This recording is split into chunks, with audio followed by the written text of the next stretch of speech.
안녕하세요. 저는 20대 후반입니다. 객관적으로 조언 듣고 싶어서 사연 보내게 되었습니다. 전 남자친구 이야기인데요. 도대체 이 사람이 저를 진짜 좋아하는 건지 아니면 만만하게 생각하는 건지 모르겠어요. 저희는 대학교 선후배 사이였어요. 같은 과는 아니었고 동아리에서 만났죠. 처음엔 그냥 선후배 사이로 지냈는데 저희 둘 다 졸업하던 시기에 선배가 먼저 고백을 했어요. 나 너 진짜 좋아해. 그냥 후배로만 보고 싶지 않아. 한 번만 기회 줄래? 진심이야. 솔직히 저는 그때 선배를 남자로 본 적이 없어서 많이 놀랐거든요. 근데 진심으로 저를 좋아한다는 게 느껴져서 한번 만나보기로 했어요. 처음 1년은 정말 좋았어요. 남친이 저한테 엄청 잘해줬거든요. 제가 보고 싶단 한마디에 새벽에도 달려와 줬고, 아플 땐 약도 사다 주고 죽도 끓여줬고요. 너무 다정해서 주변 친구들이 부러워할 정도였으니까요. 저도 그때는 이 사람이랑 결혼까지 갈 수 있겠다는 생각까지 했었죠. 그런데 사귄 지 2년쯤 지나니까 절 대하는 태도가 달라지기 시작했어요. 눈빛부터 말투까지 모든 게요. 남친이 갑자기 권태기가 왔다면서 저한테 점점 소홀해지더라고요. 만나는 횟수도 줄어들었고 카톡도 몇 시간씩 안 읽었고요. 미안 바빠서. 요즘 회사 일 때문에 정신이 없어. 그래도 카톡 한 줄은 할 수 있잖아. 주말에라도 만나자. 주말에는 친구들 만나기로 했어. 나도 스트레스 풀어야 되잖아. 그래도 저는 이해하려고 노력했어요. 직장 생활이 힘들 수도 있고, 남자들은 원래 친구들이랑 어울리는 것도 중요하다고 하잖아요. 근데 문제는 친구들 만난다고 하면서 맨날 술 마시러 가는 거였어요. 금요일 저녁에 친구 만난다고 나가면 토요일 오후까지 연락 두절. 일요일에 간신히 연락하면 어제 너무 취해서 친구 집에서 잤어. 미안. 늘 이런 식이었죠. 저는 점점 화가 났어요. 친구들이랑 술 마실 시간은 있으면서 왜 저랑은 시간을 안 내는 건지. 그래서 어느 주말에 친구들 만난다고 나갔을 때 저녁 늦게 전화를 했어요. 궁금하기도 했고 솔직히 확인하고 싶기도 했거든요. 근데 전화를 받은 건 남친이 아니라 낯선 여자였어요. 오빠 지금 완전 취해서 전화 못 받아요. 순간 너무 화가 나서 누구냐고 따져 물으려 했지만 그 여자가 일방적으로 전화를 끊어버렸어요. 그 뒤론 전화기가 꺼져 있었고요. 너무 황당하고 화가 나서 손이 덜덜 떨리더라고요. 그날 밤 잠을 한숨도 못 잤어요. 머릿속으로 온갖 생각이 다 들더라고요. 혹시 바람 피우는 건 아닐까 아니면 내가 오해하는 걸까. 근데 여자친구 전화를 다른 여자가 받는 게 말이 돼요? 그것도 그렇게 친근하게. 다음 날 아침 되자마자 다시 전화했는데 여전히 폰은 꺼져 있었고요. 저는 하루 종일 핸드폰만 붙들고 있었어요. 그러다가 저녁 늦게 남친한테서 전화가 왔어요. 미안 어제 너무 취해서 폰 꺼졌는지도 몰랐네. 저는 되게 차분하게 물어봤어요. 어제 내 전화 누가 받았어? 내가 받았지. 아니야. 여자가 받았어. 오빠 취해서 전화 못 받는다고 하던데. 한참을 침묵하더니 남친이 말했어요. 아 그거? 친구 여동생이야. 친구들이랑 같이 술 먹었거든. 저는 어이가 없었어요. 그럼 미리 말을 해주든가. 아니면 그 자리에서 설명을 해주든가 해야 되는 거 아니에요? 근데 남친은 제가 왜 화내는지도 모르겠다는 말투였어요. 도리어 자기가 더 화를 내더라고요. 위부증이야 뭐야? 왜 이렇게 피곤하게 해? 내가 일일이 너한테 보고해야 돼? 네가 내 상사야? 이 말을 듣는 순간 벙지더라고요. 아니 내 남친 전화를 딴 여자가 받았는데 당연히 물어볼 수 있는 거 아닌가요? 근데 남친은 제가 이상한 집착을 하는 사람인 것처럼 몰아가더라고요. 마치 제가 문제 있는 사람이라도 된 것처럼. 그 순간 너무 어이없고 모욕감까지 들었어요. 좋다고 따라다닐 땐 그렇게 다정하던 사람이 막상 제가 불안할 만한 상황이 생기니까 오히려 저를 귀찮은 사람으로 만들어버리는 거예요. 연애할 때 남친 애 태우는 거 싫어서 밀당 한 번 안 하고 제가 줄 수 있는 만큼 다 잘해줬거든요. 그게 진짜 사랑이라고 믿었는데 그날은 처음으로 후회되더라고요. 내가 너무 솔직하게 너무 마음을 다 줬던 걸까? 그런 생각이 계속 들었어요. 결국 만나서 이야기하기로 했어요. 남친은 여전히 변명만 늘어놓더라고요. 어제 너무 많이 마셔서 필름 끊겼어. 한 개도 기억 안 나. 술병 나서 죽다 살아난 사람한테 왜 이리 따져들어? 그럼 술을 적당히 마시던가. 요즘 왜 그래?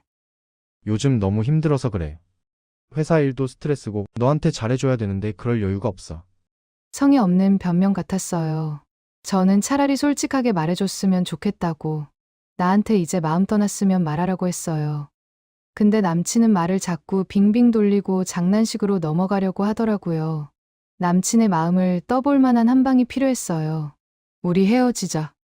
진심은 아니었어요. 남친이 당연히 잡을 거라 생각하고 던진 말이었거든요. 응, 그게 좋을 것 같아. 나도 요즘 우리가 잘 안 맞는다는 생각은 하고 있었어. 그 말을 듣는 순간 자존심이 확 무너지더라고요. 마치 제가 헤어지자는 말을 꺼내기만 기다렸다는 사람처럼 자기는 나쁜 사람 되고 싶지 않아서 뒤로 숨고 제가 먼저 끝내주길 바랬던 것처럼 느껴졌죠. 3년을 사랑했던 사람이 이렇게 담담하게, 이렇게 쉽게 끝낼 수 있는 건가. 그렇게 저희는 헤어졌어요. 처음 한 달은 많이 힘들었어요. 출근하면서도 울고, 퇴근하면서도 울고, 그래도 시간이 지나니까 조금씩 괜찮아지더라고요. 일부러 바쁘게 살았어요. 몇 번이고 연락하고 싶었지만 꾹 참았죠. 그렇게 3개월이 지났어요. 그런데 어느 날 새벽 1시쯤 전 남친한테 전화가 왔어요. 처음엔 받을까 말까 고민했는데 혹시 무슨 일 있나 싶어서 받았죠. 솔직히 말하면 받고 싶었어요. 아직 완전히 잊지 못했거든요. 웬일이야? 보고 싶어. 지금 만날 수 있어? 아니, 헤어진 지 얼마나 됐다고 이러냐. 근데 며칠 뒤 또 새벽에 전화가 왔어요. 이번에도 술 마신 목소리였어요. 제발 한 번만 보자. 할 얘기 있어. 저는 결국 만났어요. 사실 보고 싶긴 했어요. 이 감정이 뭔지 확인하고 싶기도 했고요. 만나자마자 미안하다며 저를 확 끌어안더라고요. 분위기가 이상해지면서 자연스럽게 모텔로 가게 됐어요. 저는 우리가 다시 시작하는 건 줄 알았죠. 근데 며칠 지나니까 또 연락이 뜸해지더라고요. 제가 먼저 연락하면 성의 없이 대답만 하고 저는 혼란스러웠어요. 그럼 그날은 뭐였던 거지? 저는 또 이렇게 차가워진 전 남친한테 상처받고 싶지 않았는데 그러다가 또 일주일쯤 지나니까 밤에 연락이 오는 거예요. 뭐해? 보고 싶어. 오빠 나한테 연락하는 저희가 뭐야? 나랑 자고 싶어서 연락하는 거야? 그렇게 정 보고 싶으면 맨정신 해봐. 아니야, 그게 아니라 용기가 안 나서 술 마시고 연락하는 거야. 미안해. 나 아직도 너 많이 좋아해. 같이 있고 싶어. 너 없으면 잠도 못 자고 너무 힘들어. 저는 그 말을 듣고 또 흔들렸어요. 사실 저도 아직 남친이 좋거든요. 헤어졌지만 완전히 잊을 수가 없어요. 지금 저희는 한 달에 2~3번 정도 만나요. 근데 이게 사귀는 건지 아닌 건지 모르겠어요.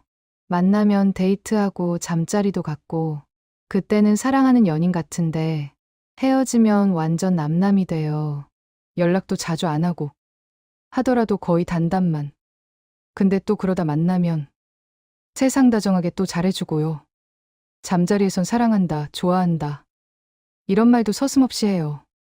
다만 회사 일이 바빠서 예전처럼 자주 연락 못하고 신경 못 써줘서 미안하다고 말하니까 더 헷갈리고요. 이게 말로만 듣던 몸정이란 건지 사랑하지도 좋아하지도 않는 사람이랑 잠자리를 할 수가 있나요? 그런데 현실은 또 너무 분명하죠. 이 사람은 거의 술 마신 밤에만 먼저 연락하고 우리가 가는 곳은 항상 같은 장소예요. 이런 관계가 싫은데도 오빠가 보고 싶다고 하면 자꾸 만나게 되고 계속 끌려다니는 기분이 들어요. 어제도 새벽에 연락이 왔어요. 보고 싶어. 나와줘. 안 돼. 이제 그만하자. 그런데도 애원하더라고요. 제발 마지막으로 한 번만 보자. 너 없으면 진짜 못 살아. 결국 또 흔들려서 나갔어요. 막상 얼굴을 보니까 역시 좋더라고요. 같이 있는 동안은 행복했어요. 근데 집에 돌아오는 길은 늘 똑같아요. 좋았던 만큼 더 허전해지는 느낌. 그 공허함이 제일 힘들어요. 지금 이 글을 쓰면서도 제 자신이 참 한심하게 느껴져요. 머리로는 이제 그만해야 한다는 걸 아는데 마음은 아직도 그 사람을 붙잡고 있네요. 이 관계를 여기서 끝내야 하는 건지 아니면 시간이 지나면 다시 자연스럽게 이어질 가능성이 있는 건지 이 사람이 저를 좋아해서 다시 연락하는 게 맞을까요? 혹시 이 사람도 저처럼 감정이 헷갈려서 이러는 걸까요? 여러분이라면 어떻게 하셨을까요? 안녕하세요. 연애 고민으로 사연을 보내게 되었어요.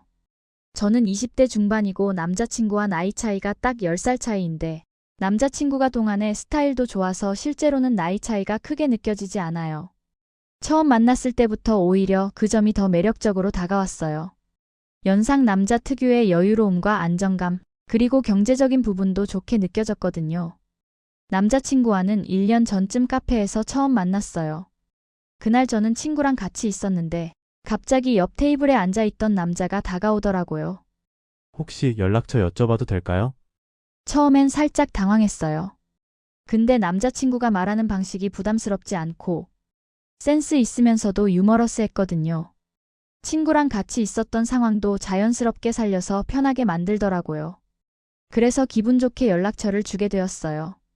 그날부터 자연스럽게 연락을 주고받았고 주말에 만나기로 했어요. 남자친구가 예약해둔 레스토랑에서 만났는데 첫 만남부터 외모에 대한 칭찬을 많이 해줬어요. 오늘 예쁘다. 헤어스타일 진짜 잘 어울리네. 부끄럽기도 하고 솔직히 기분도 좋았어요. 며칠 후 라운지바에서 다시 만났는데 그날도 자연스럽게 저를 칭찬하며 웃었어요. 솔직히 너 처음 봤을 때부터 마음에 들었어. 사귀자. 만난 지 2주 정도밖에 안 됐는데 저도 이미 마음이 가 있던 상태였어요. 그렇게 바로 사귀기 시작했죠. 남자친구는 집안에서 사업을 배우고 있고 친구도 많아요. 술자리와 모임도 즐기는 편이죠. 저는 원래 조용한 편이라 처음엔 그런 활발함이 신기하기도 하고 부러웠어요. 데이트할 때마다 항상 재밌고 특별한 곳을 데려갔어요. 제가 말하지 않아도 소소한 선물들도 자주 사줬고요. 처음 몇 달은 정말 좋았어요. 만날 때마다 남자친구는 오늘도 예쁘다. 역시 내 여자친구가 최고야. 그 말을 들을 때면 마음이 설레고 가슴이 두근거렸어요. 남자친구는 여사친도 많고 주변에 예쁜 사람들이 많은데 그 중에서 저를 선택해줬다는 게 고마웠어요. 그런데 만난 지 3개월쯤 지나면서부터 뭔가 조금씩 달라지기 시작했어요. 오늘 메이크업 좀 연한 것 같네. 저번에 입었던 옷이 더 예뻤어. 머리 조금 더 길게 기르면 어떨까? 남자친구 입장에서 여자친구가 더 예뻐지길 바라는 거겠거니 생각했죠. 데이트 중이었는데 지나가는 한 여자를 보던 남자친구가 말했어요. 저 사람 스타일 괜찮지 않아? 너도 저런 느낌으로 입으면 좋을 것 같은데. 그 여자는 몸매가 드러나는 화려한 옷을 입고 있었어요. 나는 좀 편한 게 좋은데? 너 충분히 예쁘니까. 그런 옷 입으면 진짜 잘 어울릴 텐데. 혹시 성형 생각해 본 적 있어? 응. 갑자기 왜? 아니, 오해하지 마. 너 충분히 예쁜데 코랑 턱 라인만 조금 손보면 진짜 완벽할 것 같아서. 내가 아는 성형외과 원장님 있는데 한번 상담이라도 받아볼래? 요즘 자연스럽게 잘한다더라. 그때 가슴이 철렁 내려앉았어요. 저는 제 얼굴에 큰 불만이 없었거든요. 물론 완벽하진 않지만 주변에서 예쁘다는 소리도 듣고 스스로도 괜찮다고 생각했는데 남자친구 눈에는 고쳐야 할 게 보였나 봐요. 괜히 자신감까지 사라진 느낌이 들고 섭섭하기도 했어요. 그 뒤로도 남자친구는 가끔씩 그런 이야기를 꺼냈어요. 요즘 필러 진짜 자연스럽게 잘한대. 입술이랑 턱만 살짝 해도 인상이 확 바뀐대. 가슴 수술도 한번 생각해봐. 너 몸매 좋으니까 거기만 보완하면 진짜 완벽할 거야. 남자친구는 이런 말 할 때 전혀 나쁜 의도가 없어 보였어요. 오히려 저를 위해서 제가 더 자신감을 가졌으면 좋겠다는 표정이었어요. 근데 저는 그 말들이 점점 부담스러워졌어요. 나는 지금 모습으로는 부족한 걸까? 결국 필러를 맞았어요. 끝나고 나서 거울을 봤는데 바로 확 티가 나더라고요. 입술이 통통해지고 턱 라인이 확실해진 느낌. 대박, 완전 예뻐졌다. 진짜 잘했다. 제가 보기엔 어색했어요. 원래 제 얼굴이 아닌 것 같고 뭔가 부자연스러운 느낌? 친구들은 예쁘긴 한데 성괴 느낌 난다고 했고요. 근데 남자친구는 너무너무 좋아하는 거예요. 저는 마음에 안 들었는데 남자친구가 그렇게 좋아하니까 뭐라고 말도 못하고 그냥 웃었어요. 데이트할 때 남자친구는 옷도 자주 사줬어요. 주로 보세나 스파 브랜드였는데 늘 고르는 스타일이 비슷했어요. 몸에 딱 붙는 니트, 가슴 라인이 드러나는 블라우스. 처음엔 예쁘다고 생각했지만 점점 입을 때마다 부담스럽게 느껴지기 시작했어요. 저는 처음엔 남자친구가 옷까지 사주는 게 너무 좋았는데 점점 제 옷장이 제 취향이 아닌 옷들로 채워지는 걸 보면서 왠지 인형놀이를 하는 기분이 들었어요. 가장 힘들었던 건 지난달 일이에요. 이번 주말에 친구들 만날 건데 너도 같이 가자.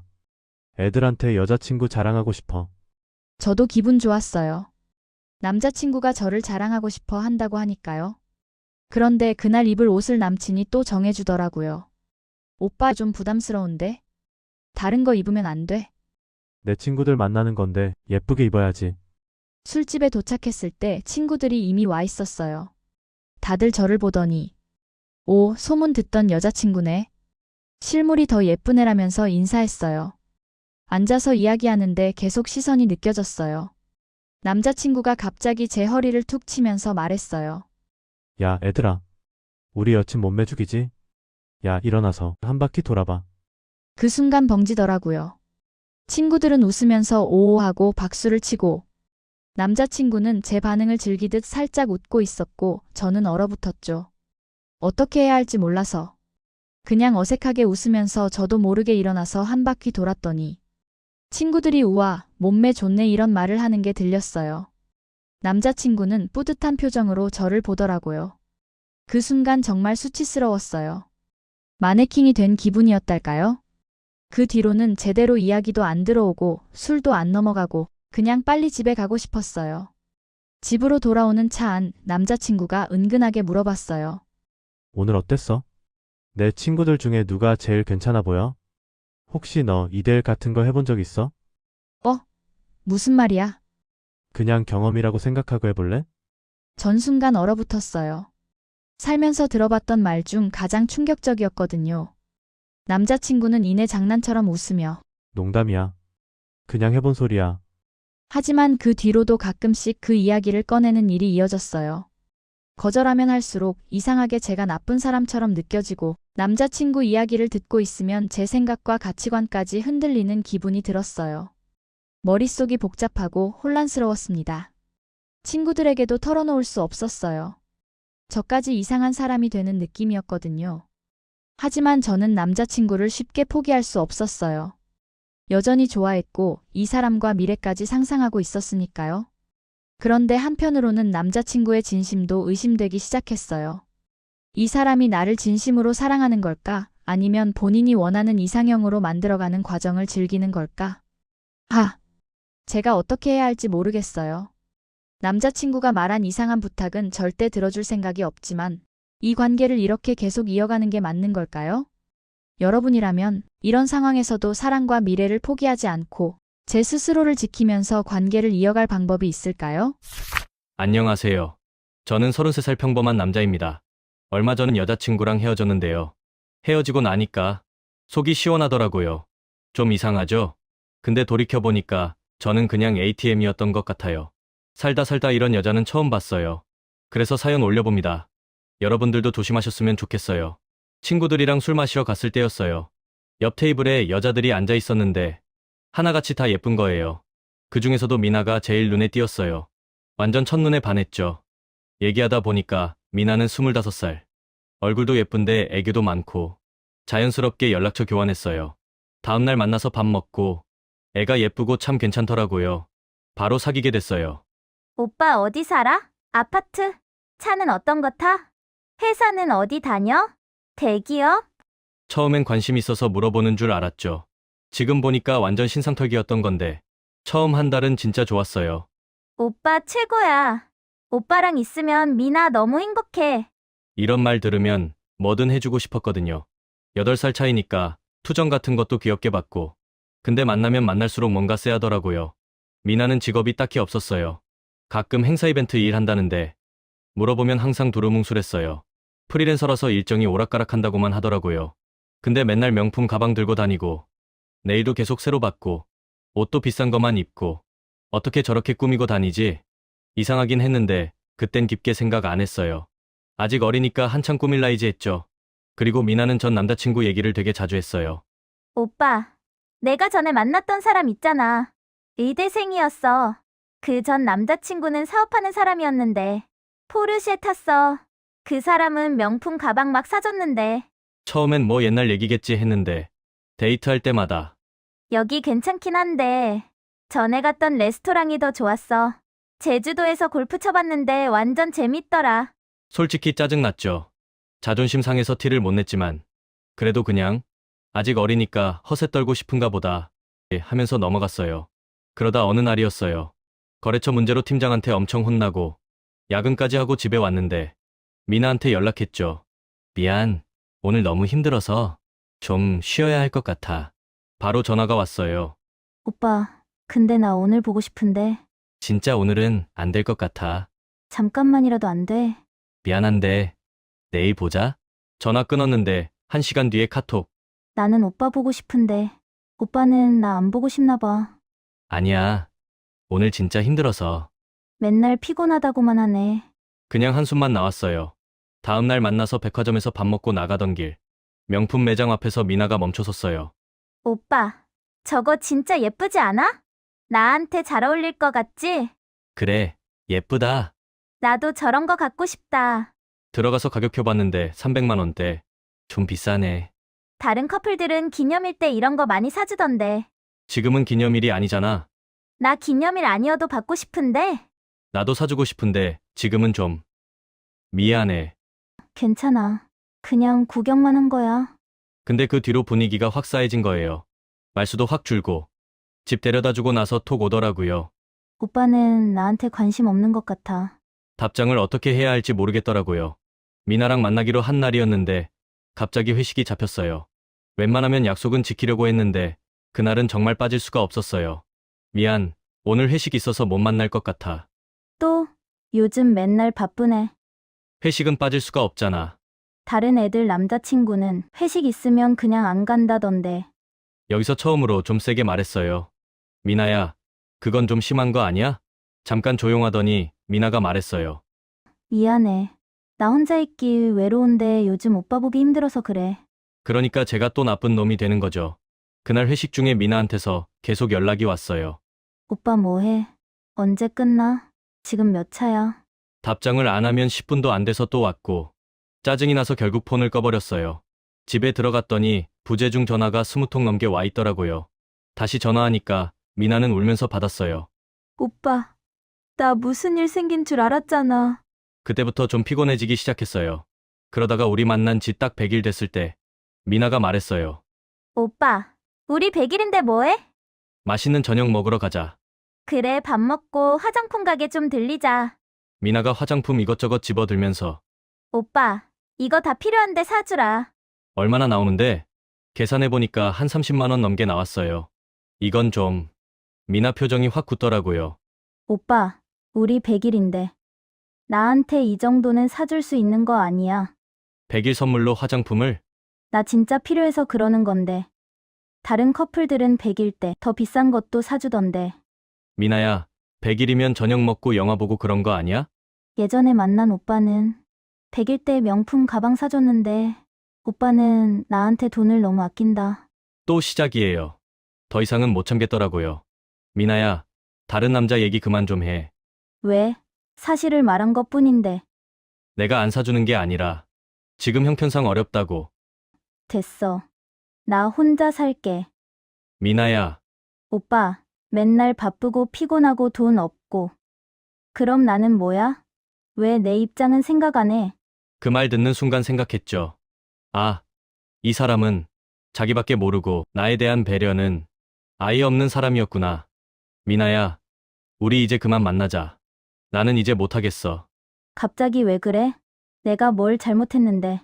나는 오빠한테 관심 받고 싶었을 뿐인데. 그게 관심이 아니라 요구야. 부담이라고. 만난 지 100일도 안 됐는데 무리한 요구라고 생각하네? 오빠가 날 사랑하면 이 정도는 해줄 수 있는 거 아니야? 사랑이 일방적으로 받기만 하는 건 아니잖아. 미나는 화가 난 얼굴로 그대로 돌아서 가더라고요. 전 잡지 않았어요. 며칠 뒤에 미나한테 긴 카톡이 왔어요. 오빠, 미안해. 내가 너무 심했던 것 같아. 다시 만나자. 내가 변할게. 답장 안 했어요. 이게 처음이 아니었거든요. 싸우고, 사과하고, 잠깐 괜찮다가 또 똑같아지고, 미나의 감정 기복은 받아주기가 쉽지가 않았어요. 일주일쯤 지나서 친구 만났는데 야, 너 미나랑 헤어졌다며? 잘했다. 근데 말이야. 친구가 조심스럽게 말하더라고요. 미나 벌써 다른 남자 만나는 것 같더라. 걔 뭔가 좀 수상해. 확실하진 않은데. 너랑 사귈 때도 그랬던 것 같아. 그게 뭔 소리야? 야, 이거 좀 봐. 친구가 폰을 꺼내서 보여줬어요. 미나 인스타였어요. 어? 미나 인스타가 왜? 저는 SNS를 아예 안 하거든요. 오빠, 나도 인스타 거의 안 해. 거기서 허세 떠는 여자들 진짜 개 싫어. 그렇게 말했었는데 명품, 레스토랑, 골프장, 해외 리조트, 화려한 관광지인데 이상한 건 전부 혼자 찍은 사진뿐이었어요. 우리 사귀던 날짜에 올린 피드였어요. 친구가 장난스럽게 말했어요. 야, 솔직히 이거 100% 스폰 아니냐? 에이, 설마. 그래, 근데 좀 많이 이상하긴 하지? 확실한 건 아니었지만 찝찝한 건 맞았어요. 그때 여러 가지가 떠올랐어요. 미나가 들고 다니던 명품 가방들. 직업도 없는데 어떻게 저렇게 꾸미고 다녔는지. 그리고 한 번은 이런 적도 있었어요. 오빠, 다음 주에 가족이랑 해외여행 가. 어디 가는데? 발리. 엄마가 가자고 해서. 그때부터 일주일 동안 미나랑 연락이 거의 안 됐어요. 뭐, 가족 여행이니까 바쁘겠지. 그땐 그렇게 넘겼어요. 근데 지금 와서 생각해보면 미나한테 저는 뭐였을까요? 필요할 때 쓰는 남자였을까요? 외모에 속아 잠깐 만났지만 이기적이고 쎄한 여자 진절머리 납니다. 여러분도 이런 여자 한 번쯤은 만나보셨나요? 안녕하세요. 저는 30대 후반이고 결혼한 지는 5년 차입니다. 저에게는 고등학교 동창이자 20년 지기 결혼 안 한 절친이 있습니다. 친구는 외모나 겉으로 보이는 걸 중요하게 생각하는 편이라 자기 투자를 아끼지 않는 편이에요. 본판도 예쁘장한 편이라 20대 때는 친구의 전성기였죠. 남자들한테 인기도 많았고 친구가 원하는 잘생기고 능력 있는 남자들도 골라가며 만났었거든요. 그런데 30대 들어서부터 소개팅도 줄고 주변의 남자들이 성에 안 차는지 친구가 조급해하더라고요. 그래서 제가 좋은 남자 있으면 소개시켜 주려고 했어요. 제 남편 회사 후배 중에 괜찮은 사람이 있어서 소개팅을 주선했어요. 키 177cm의 중견기업 과장, 성격도 좋고 안정적인 사람이었죠. 근데 소개팅 당일 저녁에 친구한테 전화가 왔어요. 야, 그 남자 좀 별로더라. 왜? 뭐가 별로였는데? 일단 키도 작고. 옷 입는 스타일도 별로야. 결정적으로 너무 알뜰해서 같이 살면 힘들 것 같아. 근데 결혼하면 그런 사람이 훨씬 더 좋은 거야. 난 찌질해 보이는 남자는 싫어. 그리고 경차 타고 나왔어. 집까지 데려다 준다는 거 됐다고 했잖아. 아, 그래. 솔직히 좀 어이가 없었어요. 남편 말로는 그분이 알짜배기였거든요. 자기 명의로 된 집도 있고 성격도 안정적이고. 저는 친구 결혼 상대로 딱이라고 생각했는데 결국 파토나니 황당하더라고요. 친구는 그 뒤로 계속 소개해달라고 징징거렸어요. 그래서 제가 결정사라도 가입해보라고 권했죠. 요즘 유튜브에 결정사 관련 영상도 많고 실제 성사된 사례도 많이 올라오니까 친구가 현실 파악에 도움이 될 거라 생각했어요. 역시나 친구가 자신만만하게 말하더라고요. 난 괜찮아. 나 정도면 아직 안 꿀리지. 외모도 나쁘지 않고. 솔직히 그 말을 듣는 순간 좀 답답했어요. 친구는 중소기업의 연봉 3천 후반이고 외모도 아무리 관리했다고 해도 20대 때만 못하거든요. 집안도 내세울 것도 없고 학력도 별로인데 본인은 여전히 나 정도면 된다라고 생각하는 거예요. 근데 있잖아. 조건도 중요하긴 하지만 네가 너무 육각형의 남자만 원하는 것 같아. 우리 나이가 있고. 야, 너는 결혼했으니까 그런 소리 하지. 난 타협해서 결혼하고 싶지 않다고. 결국 친구는 결정사에 등록했어요. 처음엔 친구가 기대에 잔뜩 부풀어 있었어요. 이제 좋은 사람 만날 수 있을 것 같아. 근데 친구한테 소개되는 남자들은 친구 마음에 안 드는 사람들 뿐이었대요. 친구가 제게 하소연했어요. 야, 결정사에서 소개해주는 남자들이 다 별로야. 키도 작고 직장도 중소기업이고. 그럼 결정사에서 뭐래? 자꾸 조건을 낮추래. 내 나이에 이 정도 스펙이면 이게 최선이래. 진짜 열받아. 그러던 중 친구가 갑자기 달라지기 시작했어요. 친구가 단톡방에 사진을 올렸는데 골프장에서 찍은 사진이더라고요. 너 골프 배워? 언제부터? 요즘 골프 레슨 다녀. 나도 좀 스펙 쌓으려고. 그래야 좋은 남자 만나지. 그러더니 매주 골프장 사진, 호텔 라운지 사진을 SNS에 올리기 시작했어요. 그리고 어느 날 친구를 만났는데 외제차를 타고 왔더라고요. 헐, 너 차 바꿨어? 중고로 사긴 했는데 그래도 외제차잖아. 내가 급을 좀 더 높여보려고. 지금도 높긴 하지만. 친구 얼굴이 자신감으로 가득 차 있었어요. 솔직히 저는 좀 걱정됐어요. 친구 월급이 얼마인지 대충 아는데 골프에 외제차까지. 뱁새 가랑이 찢어지겠다 싶었어요. 그리고 올해 초쯤 친구한테서 전화가 왔어요. 엄청 들떠 있었어요. 야, 나 드디어 내 수준에 딱 맞는 남친 생겼어. 진짜? 어디서 만났길래? 너무 잘 됐다. 아니, 골프 모임에서. 키 183에 완전 훈남에다가. 나보다 5살 어린데.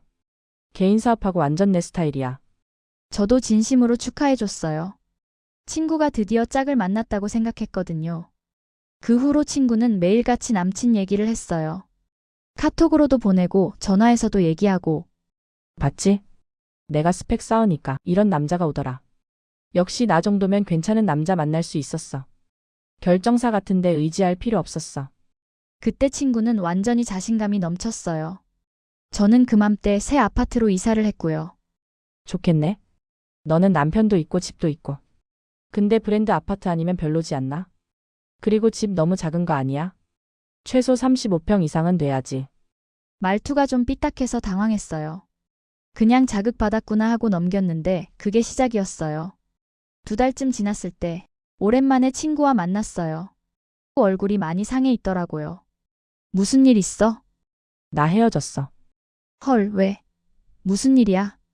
남자가 처음에는 친구가 골프도 치고 외제차도 타니까 돈 좀 있다고 생각하고 사귄 거였대요. 그리고 그 남자도 마찬가지로 빚도 많고 사는 게 힘들었다고 하더라고요. 저는 친구를 위로해주고 싶었어요. 괜찮아. 오히려 지금이라도 알게 돼서 다행인 거야. 너무 상처받지 마. 근데 친구가 갑자기 화를 내더라고요. 너는 뭘 알아? 너는 편하게 결혼했잖아. 너는 고생 안 해봤잖아. 야, 나도 나름 고생했어. 그리고 친구니까 걱정돼서 그러는 거지. 걱정? 동정 아니고? 너 지금 나 무시하는 거지? 완전 뜬금없는 말이었어요. 저는 진심으로 친구를 걱정했는데 친구는 제가 무시한다고 받아들이더라고요. 그날 우리는 거의 싸우다시피 헤어졌어요.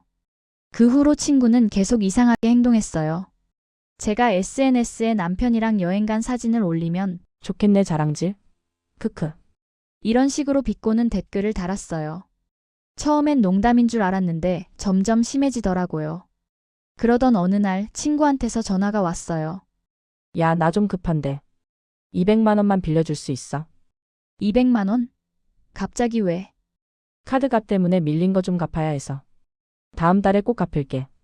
솔직히 좀 망설여졌지만 친구가 너무 절박해 보여서 결국 돈을 빌려줬어요. 그런데 한 달이 지나도 2달이 지나도 친구는 돈을 갚지 않았어요. 제가 조심스럽게 물어보면 아, 미안. 이번 달은 좀 빠듯해서 다음 달에 꼭 줄게. 그러다 3달째 되던 날 친구한테서 또 전화가 왔어요. 야, 미안한데. 100만 원만 더 빌려줄 수 있어? 야, 너 지난번 돈도 아직 안 갚았잖아. 알아, 미안해. 근데 진짜 급해. 이번에는 정말 한 달 안에 다 갚을게. 그땐 저는 너무 화가 나더라고요. 양심도 없나 싶고 빌린 돈도 안 갚고 또 돈을 빌려달라니. 야, 솔직히 말할게. 너 지금 겉으로만 꾸며내고 있잖아. 골프, 외제차 명품. 다 빚으로 하는 거지? 그만 좀 허세 떨어. 진짜 내면을 채워야지. 그 순간 친구가 완전히 폭발했어요. 뭐? 네가 뭔데 내 인생에 이래라 저래라 해? 너 진짜 나 무시하는 거 맞구나. 야, 나는 너 걱정되니까. 걱정? 개소리 하지 마. 너는 운 좋아서 결혼 잘하니까 나 같은 인생 불쌍하게만 보이지? 너 같은 게 친구냐? 진짜 최악이다. 200만 원 갚으라고 쪼는 거 진짜 치질하네. 너는 집도 샀으면서 그것도 못 기다려줘. 나한테 망신 주려고 일부러 그러는 거지. 진짜 너같이 이기적인 년 처음 본다. 저는 너무 당황해서 말도 제대로 못하고 그냥 전화를 끊어버렸어요. 손이 떨리고 눈물이 나더라고요. 20년 친구한테 이런 말을 들을 줄은. 그 후로 친구는 제 전화를 받지 않고 카톡도 일십이에요. 그런데 며칠 전 다른 친구한테 연락이 왔어요. 너 요즘 미선이랑 무슨 일 있어? 무슨 일인데? 걔가 너 욕하고 다녀. 얼굴도 못생긴 게 운 좋아서 결혼해놓고는 자랑질한다고. 기가 막혔어요. 제가 뭘 잘못했나요? 돈도 빌려줬는데 못 갚는 것도 모자라서 더 빌려달라고 하길래 충고했더니 저한테 막말하고 다른 사람들한테 제 험담까지. 그리고 제 SNS에 누가 악플을 달았는데 계정을 봤더니 친구가 만든 가짜 계정 같았어요. 프로필 사진도 없고 팔로워도 없는 계정인데 제 게시물마다 조롱 댓글을 달고 있더라고요. 확실한 증거는 없지만 문체나 타이밍을 보면 친구가 맞는 것 같아요. 이쯤 되니까 친구의 지능까지 의심하게 되더라고요. 현실 감각 없고 이런 유치한 짓을 하는 것 보면 정말 답답하고 속상했지만 동시에 깨달았어요. 그 친구 자격지심이랑 열등감 때문에 저한테까지 피해가 온다는 걸요. 그래서 일주일 전 마지막으로 카톡을 보냈어요. 돈은 꼭 갚아야 해. 그리고 우리 이제 각자 살자. 서로에게 안 좋은 것 같아. 답장은 없더라고요. 솔직히 마음이 무겁고 한편으론 친구가 너무 괘씸하기도 했고요. 이제 마음은 정리했어요. 20년 우정이 이렇게 끝나는 건 아쉽지만 저는 제 삶과 행복을 지켜야 하니까요. 빌려준 돈을 받을 수 있을지는 아직 미지수지만 그래도 친구가 빨리 현실을 깨닫고 자기 인생 잘 살았으면 좋겠어요. 여러분이라면 이런 상황에서 친구에게 어떻게 대응하셨을 것 같나요? 댓글로 여러분 생각을 들려주세요. 안녕하세요. 이렇게 사연 보내는 건 제 인생 처음이고 좀 답정너 같긴 하지만 누구한테 말하기도 부끄러워서 결국 사연을 보내게 되었어요. 저는 20대 초반이고 사실 연애를 해본 적이 거의 없어요. 고등학교 때 짧게 한 번? 그것도 손잡고 영화 본 게 전부였고 그래서 연애에 대한 환상 같은 게 좀 있었던 것 같아요. 심심해서 가볍게 어플에 가입해봤는데 생각보다 재밌더라고요. 누군가와 계속 이야기 나눌 수 있다는 게 신기했어요. 변태들도 많긴 했지만 그 오빠는 달랐어요. 20대 후반이고 프로필 사진을 보는 순간 심장이 쿵 내려앉았어요. 제가 솔직히 얼빠라는 걸 스스로도 알지만 그 오빠를 보는 순간 마음이 완전히 흔들렸어요. 메시지 주고받으면 오빠가 진짜 말을 재밌게 해요. 저한테 관심도 많았고 제 얘기 하나하나 다 기억하고 이야기를 나누면 나눌수록 점점 더 호감이 생겼어요. 한 달 정도 톡으로만 이야기를 나누다가 실제로 만나기로 했어요. 처음엔 엄청 긴장하고 무섭기도 했는데 막상 만나고 나니까 너무 편안했고 설렜어요. 이런 기분에 다들 연애하는구나 싶었죠. 첫 만남은 카페였어요. 실물 보고 진짜 깜짝 놀랐어요. 사진보다 100배는 더 잘생겼고 키도 크고 옷도 진짜 잘 입었어요. 목소리도 좋고 웃는 것도 멋있고 그날 3시간 동안 얘기했는데 한 번도 지루하지 않았어요. 얼굴만 쳐다봐도 웃음이 나온다고 할까요? 너 진짜 귀엽다. 어떻게 이렇게 순수해? 그렇게 말하면서 제 눈을 빤히 보는데 심장이 터질 것 같았어요. 주변에서 여자들이 오빠를 쳐다보는 것도 다 느껴졌지만 그럴수록 괜히 우쭐해지고 기분이 좋았어요. 그래도 오빠는 저만 보고 있었거든요. 두 번째 만났을 때 오빠랑 저녁 먹고 술을 좀 마셨어요. 제가 술을 잘 못 마시거든요. 소주 2-3잔만 마셔도 얼굴이 빨개지고 어지러워요.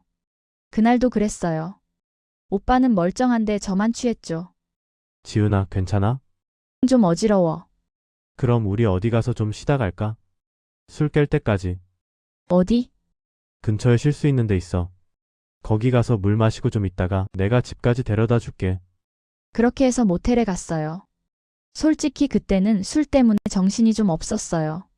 근데 방에 들어가니까 분위기가 이상하게 됐어요. 오빠, 나 처음이야. 응? 진짜? 너 같은 애가? 오빠가 놀란 표정으로 저를 보더니 조심스럽게 말했어요. 그럼 나 너 더 좋은데. 진짜 미치겠다. 나도 오빠 좋아. 근데 좀 무서워. 괜찮아, 내가 조심할게. 그리고 오빠가 제 귀에 속삭였어요. 나 진심이야. 내가 책임지게. 너 같은 애 처음이야. 술 때문에 머리는 어지럽고 판단도 흐려졌지만 오빠가 진심이라고 속삭이는 순간 마음 한켠에서 믿고 싶은 욕심이 생겼어요. 그 말에 완전히 마음이 확 가더라고요. 책임진다고. 진심이라고. 저한테 그런 말 해준 사람이 처음이었어요. 술도 취했고 분위기도 그렇고 오빠가 너무 잘생겼고 그래서 그냥 그렇게 됐어요. 그게 제 첫 경험이었어요. 그 이후로 오빠랑은 일주일에 한두 번씩 만났어요. 맨날 톡하고 전화하고. 오빠가 회사 끝나고 피곤할 텐데도 저 보러 와줬어요. 올 때마다 옷도 진짜 신경 써서 입고 오고 향수도 뿌리고 오고. 오빠 오늘 멋있다. 너 보러 오는데 당연히 신경 써야지. 웃는 것만 봐도 심장이 쿵쿵. 그런데 이상한 게 그 다음부터 데이트 장소는 항상 모텔이었어요. 처음엔 우리가 이제 그런 사이니까 그럴 수도 있지 했어요. 근데 계속 모텔만 가는 거예요. 오빠, 우리 오늘은 다른 데 갈까? 놀이공원도 가고 싶고. 오빠랑 맛집도 가보고 싶어. 좋지. 근데 오늘은 좀 피곤한데. 우리 편하게 있다가 맛있는 거 먹으러 가자. 편하게 있는 곳은 항상 모텔이었어요. 밥은 모텔 근처 식당에서 먹거나 배달시켜 먹고, 모텔 가서 몇 시간 있다가 헤어지고, 매번 똑같았어요. 오빠, 나 오빠 친구들 만나고 싶어. 소개시켜줘. 오빠 친구들은 어떤 사람들일까 궁금해. 친구들? 요즘 다들 바빠서 잘 안 만나. 나중에 보여줄게. 나중에가 언제야? 내 친구들한테는 오빠 얘기 다 했는데. 그래? 근데 나는 좀 조용히 연애하고 싶어서 주변 사람들한테 말하면 괜히 이것저것 참견하고 그러잖아. 둘이 있는 게 제일 좋아. 근데 이상한 건 밖에서 한 번도 손을 안 잡는다는 거예요. 모텔 안에서는 엄청 스킨십 하면서 밖에만 나가면 절대 손도 안 잡아요. 오빠 같은 사람이랑 손잡고 걸으면 얼마나 좋을까 생각했는데. 오빠 우리 손잡고 걷자. 아, 나 손에 땀 진짜 많아. 너 불편할 거야. 괜찮은데. 나는 싫어. 끈적끈적한 거 너도 싫잖아. 조금만 이해해줘. 그렇게 말하면서 제 손을 살짝 피하는데 기분이 이상했어요. 근데 그때는 오빠가 워낙 다정하게 말하니까 또 넘어갔죠. 핸드폰도 절대 안 보여줘요.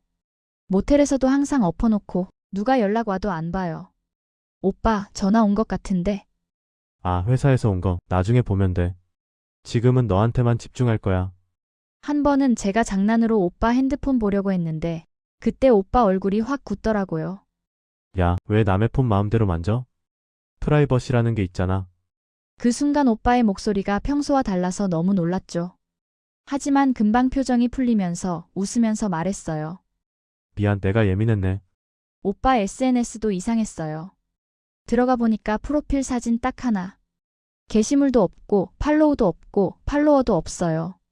오빠, 인스타 왜 이래? 거의 안 써, 귀찮아서. 어느 날 집에서 인스타를 보고 있는데 추천 계정 하나가 떴어요. 호기심에 눌러봤더니 프로필 사진에 오빠가 있더라고요. 계정을 내려보자 오빠가 다른 여자와 찍은 사진들이 수십 장.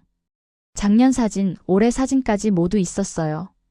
커플링 낀 사진, 여행 사진. 누가 봐도 커플이었어요. 그리고 이 계정이 찐 계정이라는 걸 알게 되었어요. 그 여자는 엄청 예쁘고 몸매도 좋아 보여서 질투와 배신감이 동시에 몰려왔죠. 눈물이 핑 돌았어요. 머릿속이 하얘지고 온몸이 얼어붙는 듯한 느낌. 손이 떨려서 전화 버튼도 제대로 누르기 힘들었어요. 심장이 미친 듯이 뛰고 손끝이 얼얼했죠. 응, 지은아, 무슨 일이야? 오빠 여자친구 있었어? 인스타 봤어. 한숨 소리가 들려왔어요. 마음이 무너지는 느낌이었죠. 만나서 얘기하자. 며칠 뒤 우리는 카페에서 만났어요. 미안, 있어. 여자친구. 그럼 나는 뭐야? 너는 진짜야, 진심이고. 근데 걔랑은 5년이나 만나서 바로 끝내기가 좀 그래서. 그럼 나는 바람이었던 거잖아. 아니야, 내가 너 진심으로 좋아해. 그래서 정리하려고 하는 거야. 언제 정리해? 조금만 기다려줘. 한두 달이면 돼. 제대로 정리하고 너한테 갈게. 내가 책임진다고 했잖아. 그 말 진짜야. 또 책임진다는 말이었어요. 그동안 나는 어떻게 해야 하는 건지 머릿속이 하얘졌어요. 지금처럼 만나자. 내가 잘할게, 조금만 참아줘. 그 말에도 마음 한구석이 무너지는 걸 막을 수 없었어요. 오빠의 진심을 믿고 싶지만 동시에 모든 것이 배신처럼 느껴졌죠. 모텔에서만 만나고 밖에서는 손도 못 잡고 친구에게도 소개할 수 없는 그게 다 여자친구 때문이었다는 사실이 머릿속에서 계속 맴돌았어요. 속으로는 오빠를 여전히 좋아하면서도 배신감과 혼란이 한꺼번에 몰려왔죠. 오빠가 나만 보는 게 아니었단 걸 왜 이제야 알았을까? 계속 생각하면 속이 쓰리고 눈물이 핑 돌았어요. 그런데 어느 날 생리가 늦어져서 설마 하는 마음에 임신 테스트기를 해봤어요. 두 줄이 나타난 순간 심장이 터질 것 같았어요. 설렘, 두려움, 혼란, 배신감. 이걸 오빠에게 말해야 한다는 생각에 마음이 더 조급해졌죠. 오빠, 나. 말끝이 흐려지고 손이 떨렸어요. 응? 무슨 일이야? 나 임신한 것 같아. 심장이 미친 듯이 뛰고 눈물이 쏟아질 것만 같았어요. 오빠는 잠시 아무 말도 하지 않았죠.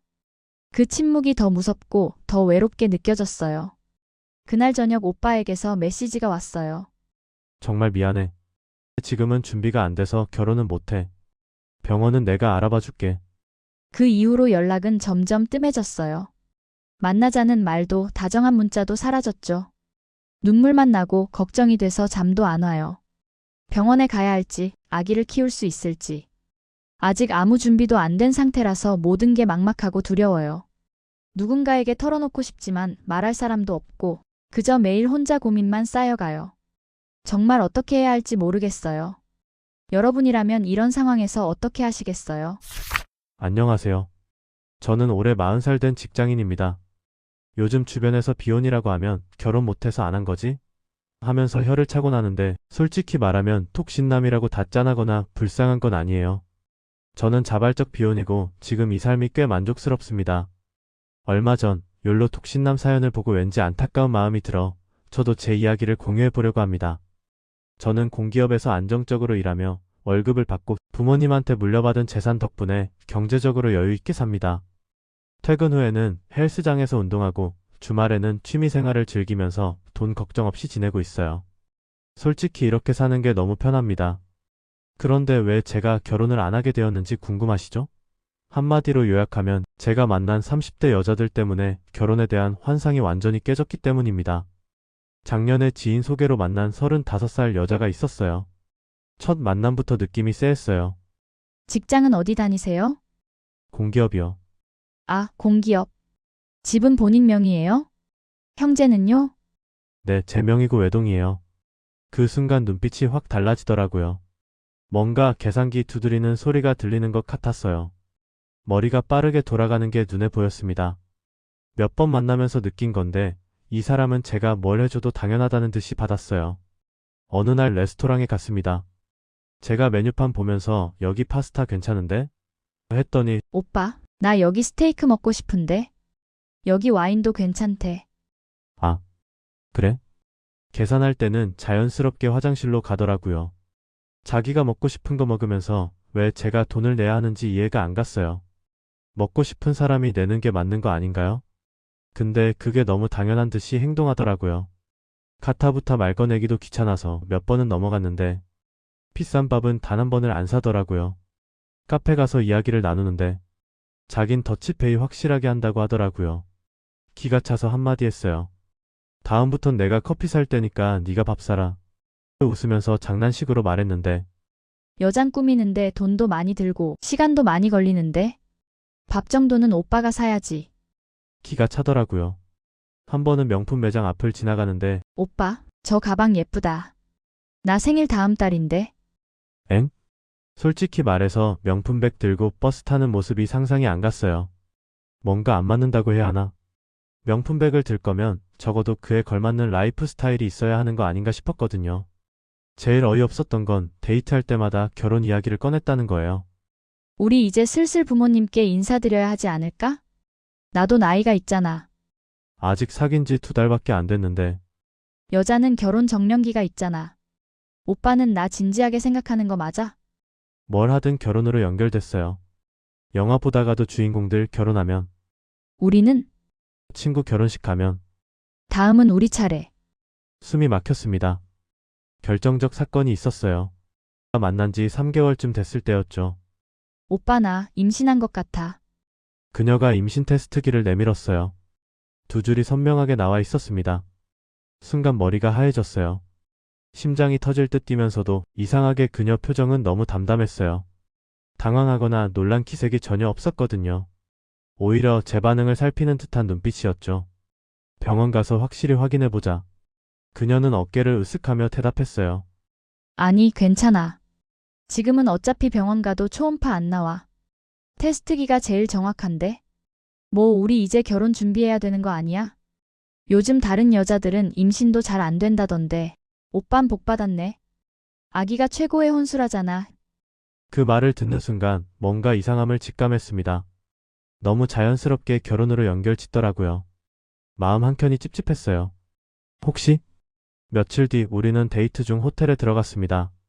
저는 미리 준비한 테스트기를 꺼냈어요. 그녀 모르게 약국에서 산 거였죠. 미안한데 여기서 다시 한번 해보자. 임신이 맞다면 내가 책임질게. 3개월 안에 바로 결혼하자. 그러니까 확실히 확인하고 싶어. 그 순간이었어요. 그녀 얼굴이 순간적으로 새하얘지더군요. 평소의 담담함이 사라지고 눈동자가 흔들리기 시작했어요. 왜? 나 못 믿어. 이미 임신이라니까. 그냥 확인 차원이야. 금방 끝나잖아. 호텔 화장실에서 나온 그녀 손에 든 테스트기에는 이번엔 한 줄만 나타났습니다. 침묵이 흘렀어요. 그녀는 아무 말도 하지 못했죠. 오빠에게 착각한 것 같아. 미안. 그 말은 더 이상 할 말이 없었습니다. 그날로 바로 헤어졌어요. 임신 거짓말로 결혼을 압박하려던 거였으니까요. 그 사건으로 결혼 공격하는 30대 여자들에게 완전히 환멸을 느끼게 되었습니다. 그 이후로 저는 친구들이랑 밖에서 술 마시고 여자들을 만나곤 했어요. 2대2, 3대3으로 어울리면서 자연스럽게 분위기를 띄우고 가볍게 술도 마시고 장난치며 웃고 떠들다 보면 여자들이 스스로 다가오기도 했죠. 솔직히 그런 자리에서 한 번도 재미없었던 적은 없었어요. 술과 음악, 농담이 어우러진 공간에서 사람들은 평소보다 더 솔직해지거든요. 그때 확실히 알게 됐어요. 20대 여자들과 30대 여자들의 차이를요. 20대들은 감정에 솔직했어요. 제가 작은 호의를 베풀어도 진심으로 고마워하고 감동받는 모습이 예뻤죠. 반면에 30대들은 계산이 먼저였어요. 제가 한 가지를 해주면 그 이상을 되돌려받기를 기대하는 눈치였고 머릿속에는 항상 어떻게 하면 더 얻을 수 있을까 하는 생각으로 가득 차 있더라고요.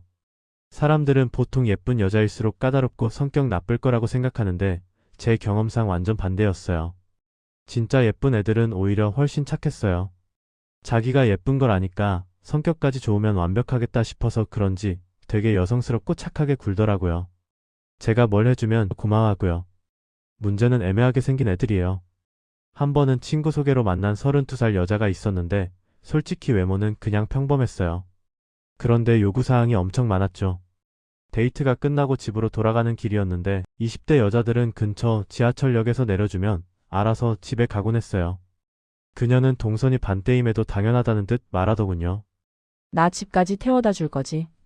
솔직히 저한테 꽤 부담스러운 상황이었지만 그녀는 당연하다는 표정이었어요. 제 경험상 애매하게 생긴 애들이 진짜 더 바라는 게 많았어요. 자기가 특별히 예쁜 것도 아니면서 공주 대우를 바라더라고요. 반면에 외모도 예쁘고 성격까지 좋으면 솔직히 돈 쓰는 게 아깝지 않거든요. 그러다 몇 달 전에 회사 후배 소개로 25살 여자를 알게 됐어요. 지금 만나고 있는 여자친구입니다. 이 친구는 정말 달랐어요. 어느 날 집 근처 분식집에서 떡볶이를 먹었는데 오빠, 여기 떡볶이 진짜 맛있다. 완전 내 스타일이야. 그냥 분식집인데? 아니야, 오빠가 데려와줘서 더 맛있는 거지. 고마워. 과장도 아니고 계산도 아니고 그냥 순수하게 좋아하는 게 느껴졌습니다. 한 번은 저희 집에 초대했어요. 오빠, 여기 진짜 예쁘다. 우와, 야경 대박이야. 뭐 마실래? 내가 칵테일 만들어줄게. 헐, 완전 멋있다. 그냥 같이 있는 게 편했어요. 뭔가를 더 요구하거나 조건을 따지거나 그런 게 없었습니다. 제일 큰 차이는 받는 것에 대한 태도였어요. 20대 친구는 제가 뭘 해주면 정말 고마워했어요. 반면 제가 만난 30대 여자들은 그걸 당연하게 생각했죠. 오히려 이것밖에 안 해줘? 이런 식이었고요. 제 주변 친구들도 비슷해요. 경제력 있는 40대 남자들은 거의 20대 여자 만납니다. 제 경험상 30대 중반 여자들은 자기가 아직도 괜찮은 나이인 줄 알더라고요. 근데 현실은 그렇지 않거든요. 선택권 있는 남자들은 20대를 선택합니다. 당연한 거예요. 젊음을 이길 수 있는 게 뭐가 있겠어요? 그리고 신기하게도 대부분이 신데렐라 콤플렉스가 있더라고요. 말은 평범한 걸 원한다고 하는데 깊은 내면에는 완벽한 남자가 나타나서 자기를 구원해 줄 거라고 믿는 거죠. 돈 많고 얼굴 잘생기고 성격 둥글둥글하고 자기 말 잘 듣는 남자. 근데 말이 안 되는 소리예요. 그런 남자가 왜 30대 중반 여자를 선택하겠어요? 솔직히 말하면 제 눈에 30대 중반 이상 여자들은 너무 많은 걸 경험했고 너무 많은 기준이 생겼고 너무 많은 걸 요구했어요. 반면 20대 여자들은 순수하고 유연하고 함께 있기 편했습니다. 이런 말하면 욕먹을 거라는 거 압니다. 여성 혐오자라고 할 수도 있겠죠. 근데 이건 제가 직접 경험한 현실이에요. 왜 요즘 한국 남자들이 외국 여자의 눈을 돌리고 어린 여자를 찾겠어요? 제 생각엔 여자들이 좀 바뀌어야 한다고 봐요. 저 남자 돈 많네, 괜찮은 직장 다니네, 한번 만나볼까? 이런 식이잖아요.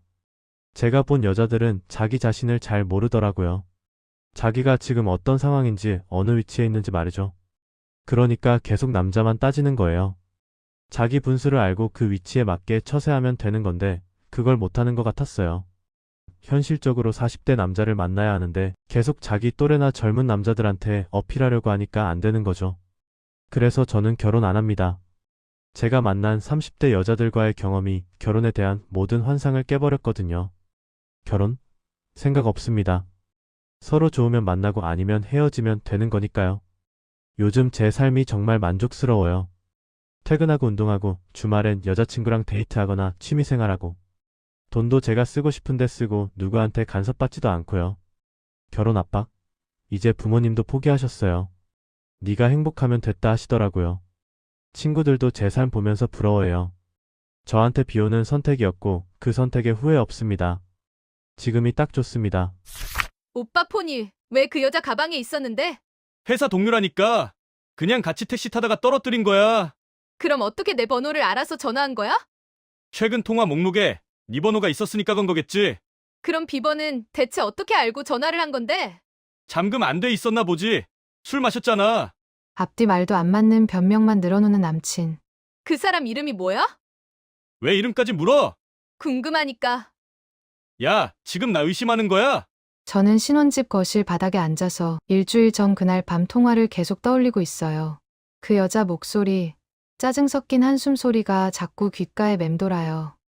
결혼식이 3주 남았어요. 청첩장은 진작에 돌렸고 돌아가기엔 너무 멀리 와버렸어요. 안녕하세요. 저는 올해 39이고 약혼자는 43이에요. 사귄 지는 1년 좀 넘었어요. 그 사람은 처음엔 정말 매력적이었어요. 말 잘하고 유머 있고 사람들한테 인기도 많았어요. 제가 우울해하면 웃겨주고 힘들 때 옆에 있어줬고요. 나이가 있으니까 경제적으로도 안정되어 있을 거라 생각했어요. 괜찮은 직장 다니고 차도 있고 적금도 부어왔다고 했으니까요. 솔직히 말할게요. 저도 그런 조건들이 좋았어요.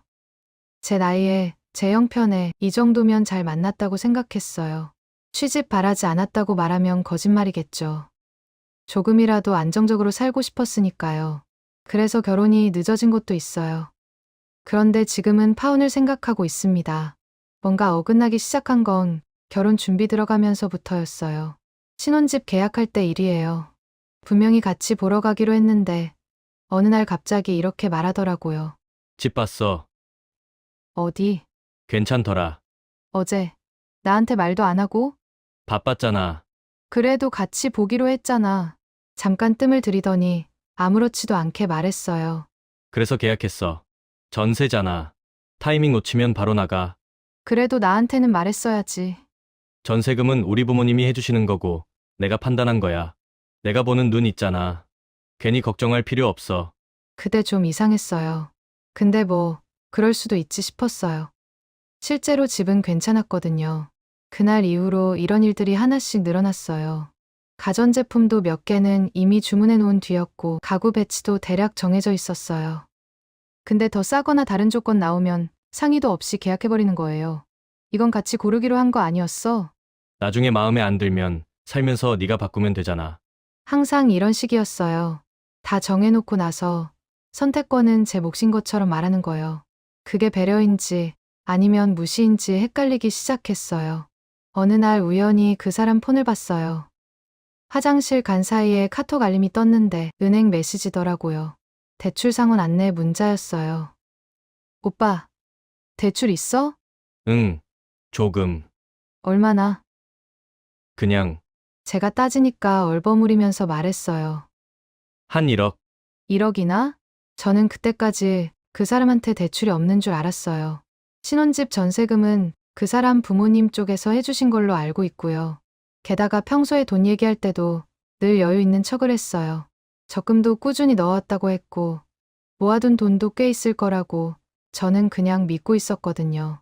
이렇게까지 큰 대출이 있다는 건 정말 상상도 못했죠. 제가 따지니까 그 사람이 한 말. 야, 이 나이에 대출 1억 정도는 있을 수 있는 거 아니야? 너도 옛날에 빚졌었다며. 카드값 돌려막기 했던 거 알아. 이런 것까지 다 따질 거면 애초에 결혼 얘기 꺼내지 말았어야지. 맞아요. 저도 카드값 때문에 힘들었던 적 있어요. 근데 그건 결혼 전에 다 정리했고 그 사람한테도 솔직하게 말했어요. 근데 이 사람은 말 안 한 거잖아요. 그때 처음 느꼈어요. 이 사람 나한테 다 말하는 거 아니구나. 그리고 또 하나, 연애 중간쯤부터 느낀 건데 이 사람 주변에 여자가 많아요. 친구라고 하는 여자들이요. 새벽에 전화 오는 거 몇 번이나 봤어요. 그 사람 폰이 울려서 제가 깬 적이 있는데 여자 이름이었어요. 물어보니까 회사 동료래요. 새벽 2시에 회사에서 급한 일 있나 보지 뭐. 나중에 확인할게. 카톡도 그래요. 가끔 보면 대화 내용이 싹 삭제되어 있는 사람들이 있어요. 물어보면 습관적으로 지워 용량 때문에. 이러는데 그럼 왜 다른 사람들 대화는 안 지워요? 확실한 증거는 없어요. 외도했다는 걸 잡은 것도 아니고요. 근데 뭔가 계속 찝찝한 거예요. 그래서 한 번은 대놓고 물어봤어요. 오빠, 나 말고 만나는 사람 있어? 야, 미쳤어? 우리 결혼하는데 내가 왜 그래? 근데 그게 더 이상했어요. 웃으면서 넘기는 게 진지하게 아니라고 말해주는 게 아니라 농담처럼 흘려버리는 게 2달 전쯤엔 또 다른 걸 알았어요. 제 앞에서 폰 켜놨는데 화면에 축구 경기 결과창이 여러 개 떠 있더라고요. 오빠 축구 좋아해? 응, 가끔 재미로 해. 그냥 경기 보는 화면치고는 너무 정신없어 보여서 다시 물었어요. 근데 이건 뭐야? 아, 이거? 그냥 재미로 하는 거야. 설마 이게 스포츠 토토야? 얼마나 하는데? 돈 좀 생기면 하는 거지. 재미 볼 정도로만. 오빠, 이거 불법 아니야? 아니야. 합법 사이트야. 그래도 이건 좀. 이거 취미야, 취미. 너도 쇼핑하잖아. 이게 말이 되나요? 쇼핑이랑 토토를 비교한다는 게. 그리고 며칠 전, 저는 신혼집 짐 정리하러 갔었어요. 그 사람은 회식 있다고 못 온다고 했고요. 밤 11시쯤 그 사람이 전화를 했는데 받자마자 술 마신 게 느껴졌어요. 야, 나 지금 집 앞이야? 회식 끝났어? 응. 근데 차 놔두고 왔어. 대리 불렀거든. 너 지금 어디야? 나, 신혼집이지. 아까 말했잖아. 아, 맞다. 까먹었네. 그 말 듣는 순간 실망이랑 짜증이 한꺼번에 올라왔어요. 저는 우리 살 집 정리하느라 온종일 혼자 여기서 고생하고 있는데 이 사람은 술 마시고 취해서 제가 어디 있는지도 까먹은 거예요. 오빠, 나 지금 여기서 진짜 힘들게 일하고 있는데. 고생한다. 근데 나도 회식이 일이잖아. 이해 좀 해줘. 이해, 또 이해래요. 그리고 10분 뒤. 여보세요? 저, 혹시, 선호 씨 아는 분이세요? 심장이 쿵 내려앉았어요. 네, 저 약혼자인데요. 누구세요? 저는 회사 동료고요. 선호 씨가 폰을 제 가방에 넣고 갔네요. 제가 바로 봤어야 했는데, 아까는 정신이 좀 없어서요. 지금 보니까 있더라고요. 거기가 어딘데요? 제가 되묻자 여자는 횡설수설했어요. 오늘 선호 씨가 회사에서 좀 힘든 일이 있다고 해서 둘이 술 한잔 했는데 곧 결혼하시죠? 선호 씨 진짜 좋은 분이잖아요. 성격도 너무 좋고 우리 선호 씨한테 잘해주세요. 제가 괜히 이런 얘기까지 하네요. 전화를 끊고 나서야 손이 떨리기 시작했어요. 왜 저한테 그런 얘기를 했는지 끝까지 이해가 안 됐어요. 그날은 더 이상 연락이 없었어요. 다음 날 남친한테서 전화가 왔어요. 자기야, 미안. 어제 폰을 잃어버렸었어. 누가 찾아줬어? 응. 회사 사람이? 근데 어제 분명 회식이라며? 오빠네 회사는 여자랑 둘이서도 회식해? 야, 너 지금 나 의심하는 거야? 결혼 3주 앞두고 내가 뭘 잘못했는데 폰 잃어버린 게 죄야? 그게 아니라 오빠가 맨날 이러니까 그러지. 새벽에 걸려오는 전화, 지워진 카톡, 이번에도 그렇고. 나 바보 아니야. 야, 그럼 증거 있어? 내가 뭘 잘못했다는 증거? 거짓말한 게 증거지. 네가 이럴까봐 내가 그냥 회식이라고 둘러댄 거야. 내가 밖에서 모르는 여자랑 술 마신 것도 아니고 회사 사람이랑 마시면 회식이기도 하지. 이 정도도 이해 못하냐? 그럼 결혼 왜 해? 나 믿지도 못하면서. 그 말에 제가 욱했어요. 그래. 나도 모르겠어. 왜 결혼하는지. 오빠 대출도 숨기고 토토까지 하면서 중요한 거 맨날 혼자 정하고 여자 문제는 또 뭐고. 이게 결혼할 사람이야? 야, 냉정하게 말해보자. 네가 지금 이 나이에 만날 수 있는 남자 중에 내가 제일 나은 거 아니야? 눈은 높으면서 솔직히 가진 건 없잖아. 근데 이제 와서 나만 문제 있는 사람처럼 몰아가면 어떡하자는 건데? 가슴에 칼이 꽂히는 것 같았어요. 제가 돈 때문에 이 사람한테 매달리는 사람처럼 느껴지는 거예요. 그래. 맞아. 나 돈 없어. 근데 그래서 오빠가 날 무시해도 돼? 내 의견은 안 물어봐도 돼. 여자 문제 있어도 그냥 넘어가야 돼. 야, 여자 문제 없다니까. 내가 몇 번을 말해야 돼? 넌 도대체 뭘 원하는 거야? 대답할 수 없었어요. 어디서부터 말해야 할지. 그 사람이 한숨 쉬면서 말했어요. 아깐 홧김에 한 말이니까 너무 마음에 담아두지 말고. 야, 우리 여기까지 왔잖아. 결혼 3주밖에 안 남았어. 손님들 다 초대했고 집도 다 구했고 돈도 다 썼잖아.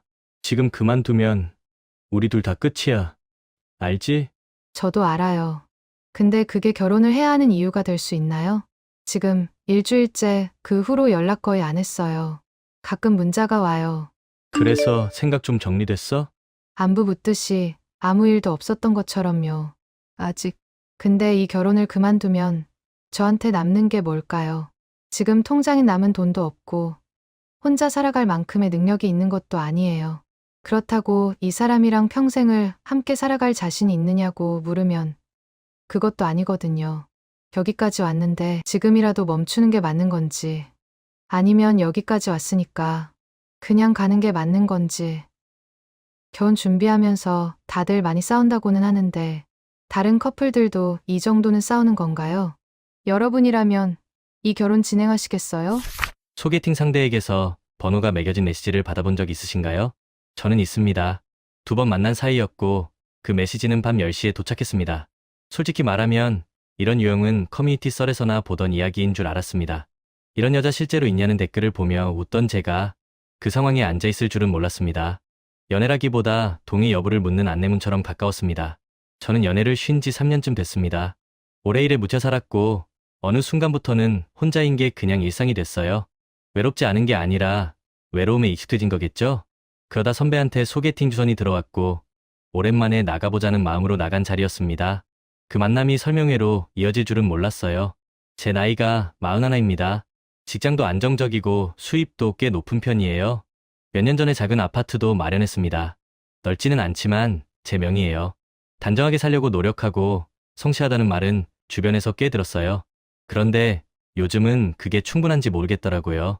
집이 작아냐 아니냐보다 평수가 문제가 되고 차가 있어도 브랜드가 문제가 되고 현실을 본다고들 하는데 그 현실의 기준이 조금씩 올라가고 있는 느낌. 저만 그런 건지 모르겠지만요. 소개팅이 잘 안 풀리는 날이면 유튜브에서 국제결혼 영상이 뜨곤 했어요. 어느 날 그걸 멍하니 보고 있는 저를 발견했습니다. 참 씁쓸했어요. 결혼을 하고 싶지 않은 게 아니었으니까요. 오히려 그 반대거든요. 다만 조급하다고 해서 순서를 건너뛰고 싶지는 않았어요. 그게 저라는 사람이었습니다. 그래서 선배 연락을 받았을 때 거절하지 않았어요. 둘 다 진지하게 결혼 생각하는 사람들이야. 한번 만나봐. 그 말 하나로 충분했습니다. 가볍지 않은 자리. 저도 원하던 게 그거였으니까요. 그녀는 38이었고 필라테스 강사를 한다고 했어요. 첫인상은 좋았습니다. 솔직히 꽤 예뻤어요. 옷차림에 공을 들인 티가 났고 오랫동안 스스로를 잘 관리해온 사람 같은 인상이었습니다. 그런 분위기가 자연스럽게 배어 있었어요. 대화가 이어지면서 그녀가 조심스럽게 말을 꺼냈습니다.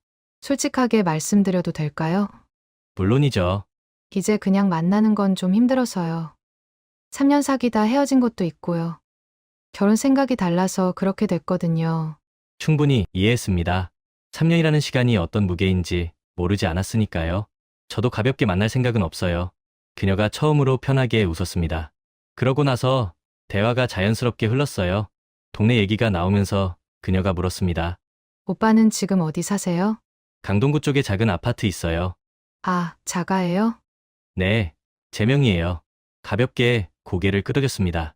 잠시 후 이런 말도 나왔어요. 저는 이사 다니는 게 너무 힘들더라고요. 결혼하면 좀 안정된 데 살고 싶어요. 오빠 차는요? 준중형 세단이에요. 아, 그렇구나. 짧은 대답이었어요.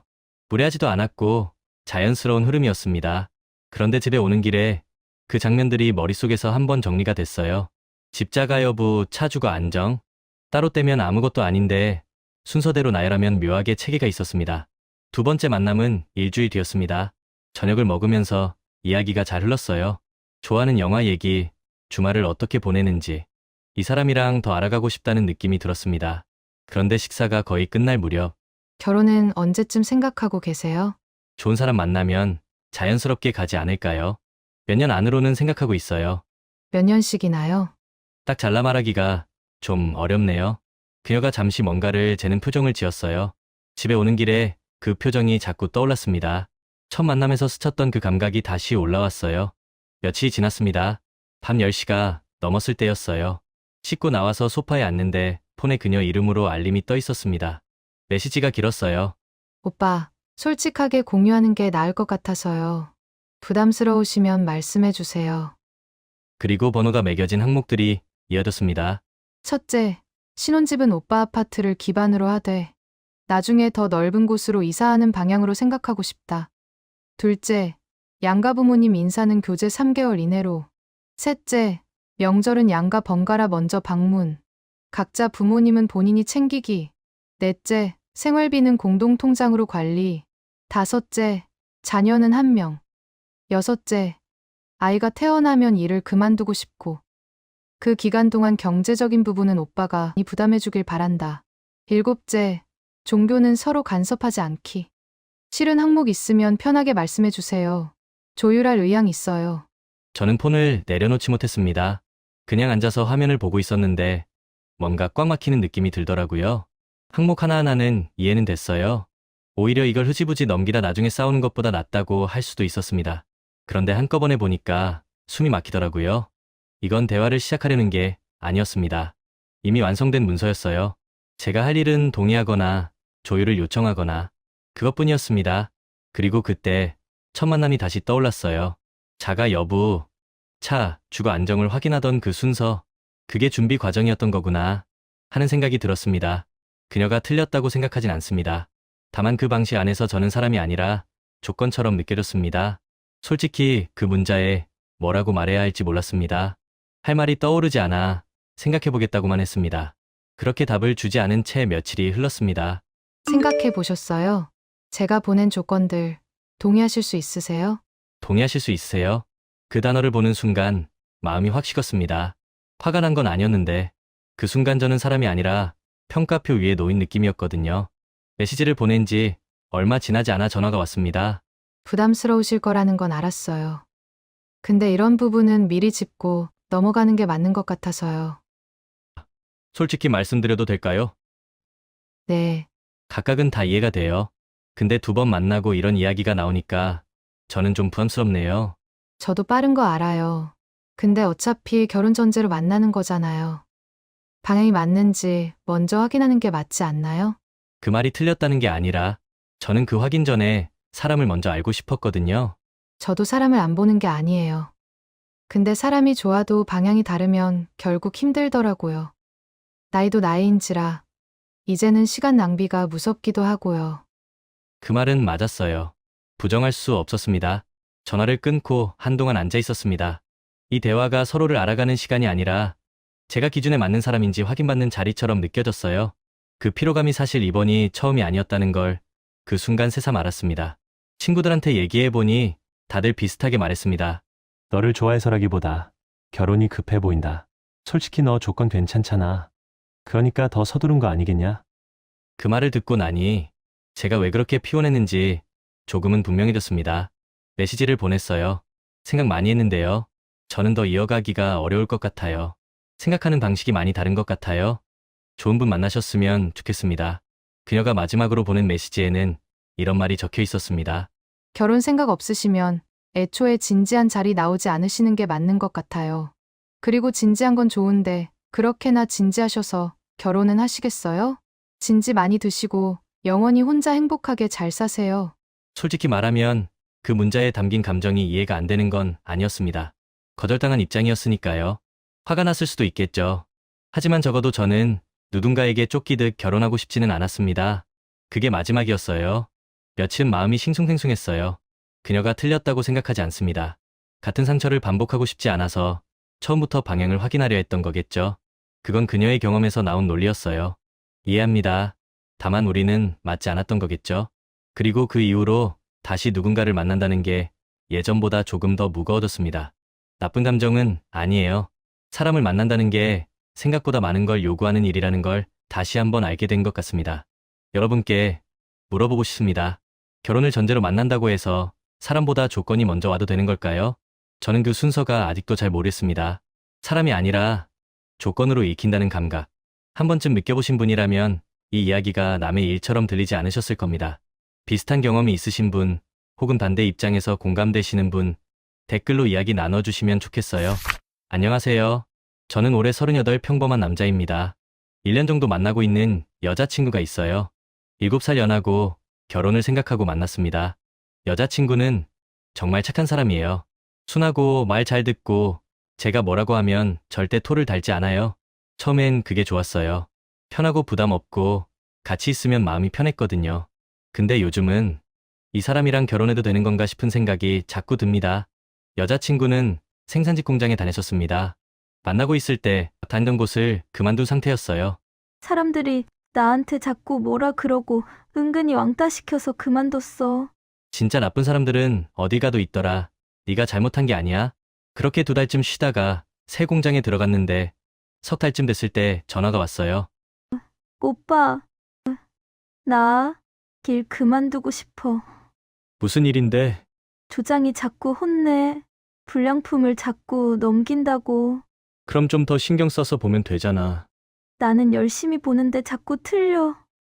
열심히 하는데 틀린다는 게 무슨 뜻인지 모르겠더라고요. 조장한테 물어봤어? 물어보기 무서워. 왜? 그냥 무섭잖아.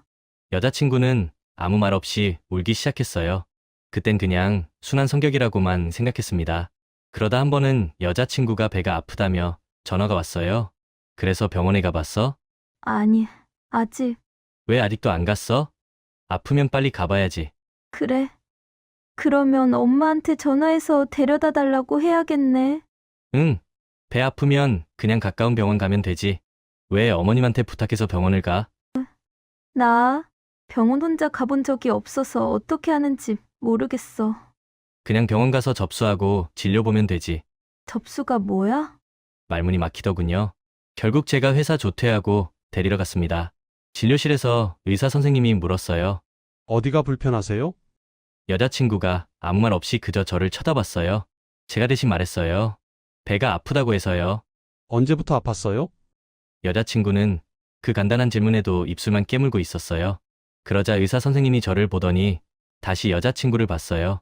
결국 제가 대신 설명했습니다. 그날 이후로 이상하다고 느끼는 순간들이 하나둘씩 떠올랐어요. 돈관념도 그중 하나였고요. 한 번은 제가 급하게 장례식장을 가야 해서 여자친구에게 지금 상갓집 가려는데 현금 10만 원만 빌려줄 수 있어? 나도 지금 돈 없는데. 돈이 없다고? 월급 받은 지 일주일밖에 안 됐잖아? 어디다가 썼길래? 잘 모르겠어. 매번 돈이 모자라. 여자친구의 카드 내역을 같이 봤어요. 편의점. 거의 매일이었어요. 이게 한 달이면 50만 원이 넘어? 편의점에서 콜라 하나에 2,500원이잖아. 마트 가면 6개에 5,000원이야. 하나당 얼마야? 어? 계산 못해? 잘 모르겠어. 핸드폰 계산기를 켜서 보여줬습니다. 와, 오빠 대박 똑똑하다. 여자친구가 신기하다는 듯이 웃었어요. 하지만 다음 달 카드 내역도 편의점 결제로 가득했어요. 여자친구는 부모님 집 근처 원룸에 살아요. 걸어서 10분 거리고요. 실제로는 거의 매일 부모님 댁에서 밥 먹고 빨래도 갖다 주고 반찬도 받아오더라고요. 처음 여자친구 집에 놀러 갔을 때 냉장고를 열어봤는데 반찬통만 잔뜩 있었어요. 반찬이 많네. 죽겠다. 몰라. 엄마가 주는 거 그냥 냉장고에 넣어만 둬서. 그럼 밥 안 해 먹어? 집에선 밥 생각이 별로 안 나서. 혼자 요리해 본 적은 있어? 엄마가 오면 해주시는데 굳이? 그럼 결혼하면 어떻게 할 건데? 오빠가 해주면 되잖아. 그때는 신혼생활을 꿈꾸는 연인간의 농담인 줄 알았어요. 한 번은 제가 야근하고 집에 왔는데 여자친구가 집에 와 있었거든요. 오늘 내가 너무 힘드니까 자기가 저녁 좀 해줄 수 있어? 응. 30분쯤 지나서 테이블에 올라온 건 컵라면이었어요. 저는 그냥 먹었어요. 뭐라고 할 기운도 없었거든요. 어느 날 제가 출장을 가게 됐어요. 2박 3일. 처음으로 떨어져 있는 거였죠. 출장 첫날 저녁에 여자친구에게서 전화가 왔어요. 오빠, 나 배고파. 냉장고에 반찬 많이 있잖아. 근데 엄마가 오늘 안 와. 그럼 있는 거 꺼내 먹으면 되잖아. 어떤 거? 있는 거. 아무거나. 잘 모르겠어. 오빠가 말해줘. 저는 한숨을 쉬었어요. 김치 있지? 계란 있어?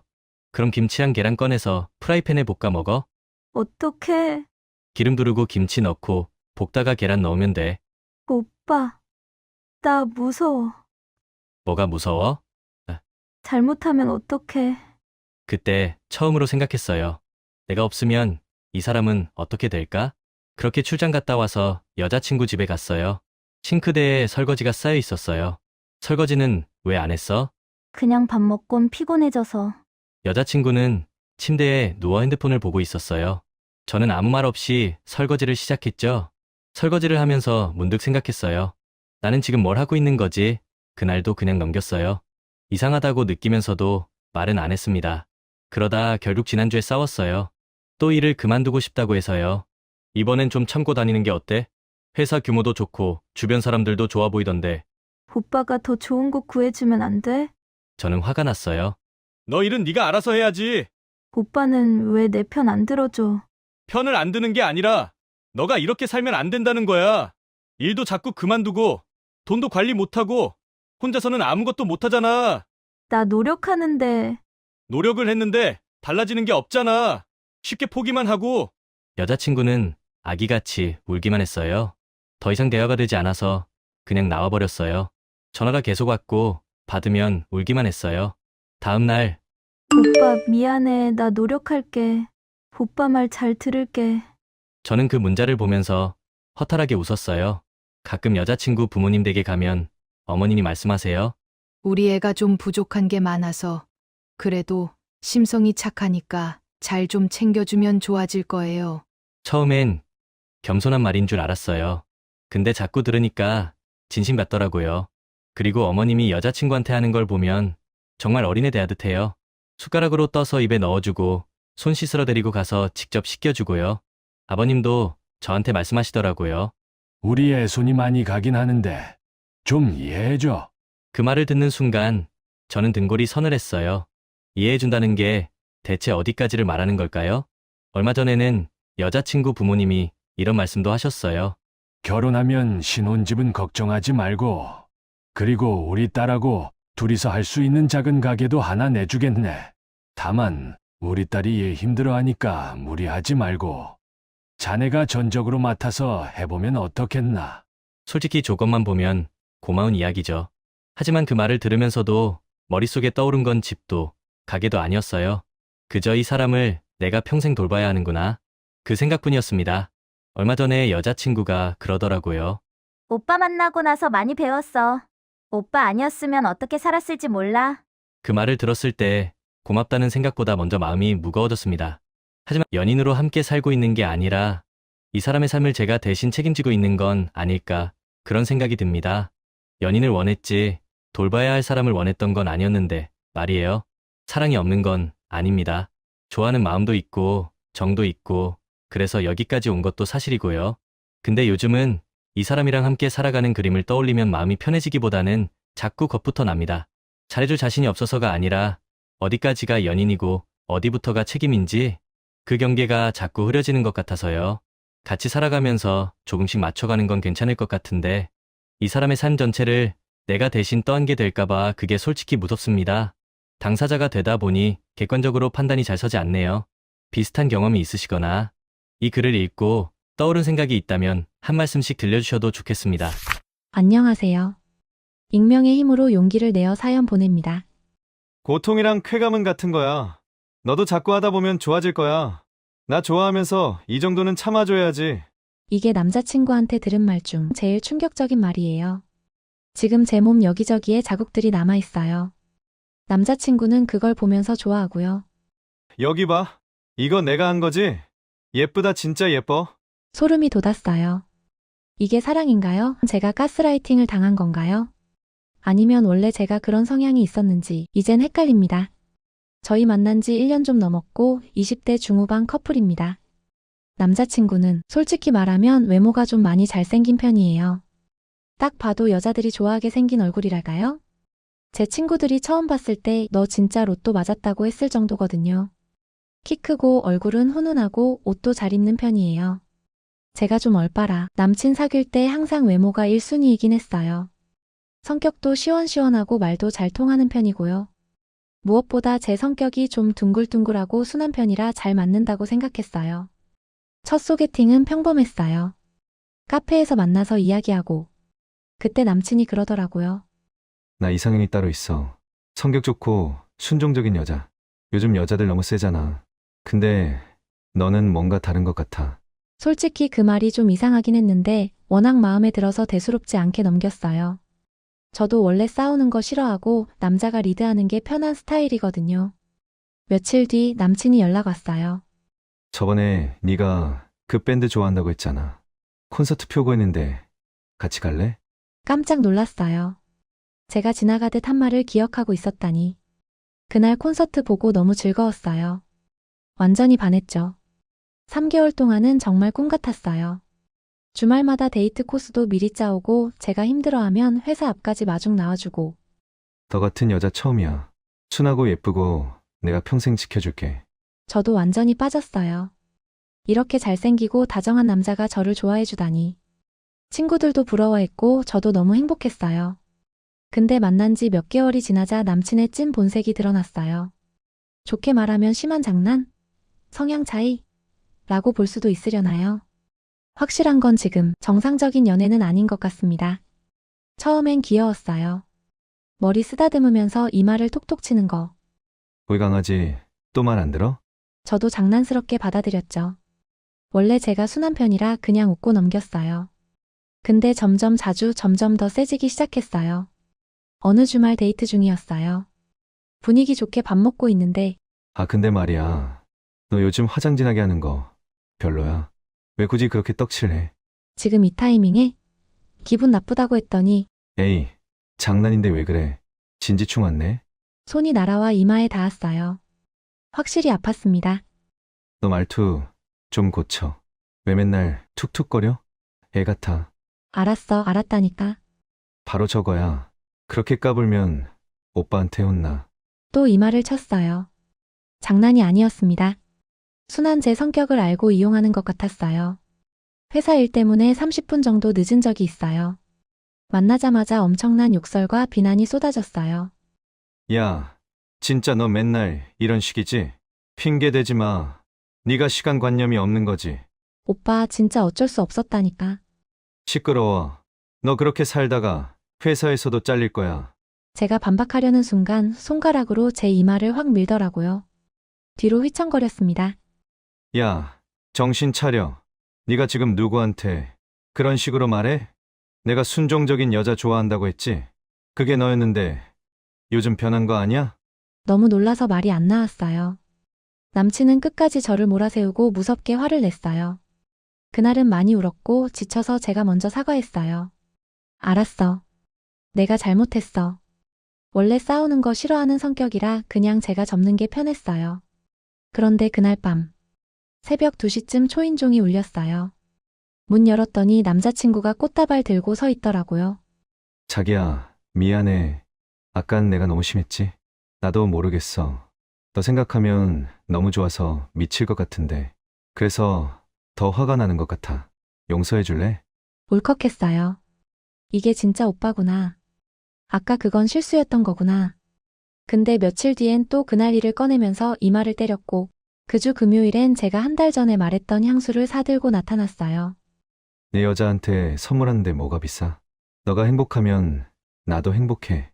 역시 너처럼 순한 여자가 최고야. 이게 반복되다 보니까 알겠더라고요. 남친은 전형적인 나쁜 남자 스타일이에요. 화낼 땐 무섭게 차갑게 대하다가도 언제 그랬냐는 듯 달콤하게 풀어주고 성격을 종잡을 수가 없어요.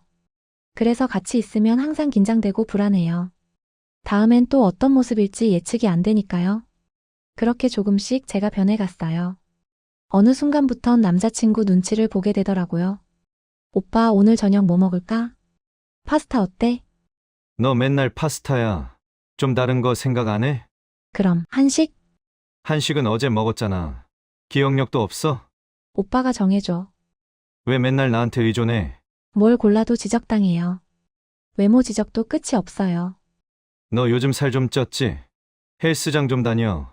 네가 자기 관리 안 하면 내가 창피해. 다음날 여유 있는 옷 입고 나갔더니 오늘 왜 그렇게 입었어? 아줌마 같아. 그럼 어떻게 입으라는 거야? 야, 왜 소리 질러? 손가락으로 제 이마를 툭툭 밀면서 좋게 얘기하는 건데 왜 이래? 너 처음 만났을 때 순하고 좋았는데 요즘 왜 이렇게 예민해졌어? 그날도 크게 싸웠어요. 남자친구는 심한 욕을 하고 예민하다, 피해망상 있냐는 말까지 했죠. 그런데 며칠 뒤 퇴근길에 남자친구한테 전화가 왔어요. 자기야, 지금 어디야? 거기 그대로 서 있어. 10분 뒤에 차를 몰고 나타났어요. 짜잔, 아버지가 사주셨어. 우리 데이트할 때 편하게 다니자. 타봐.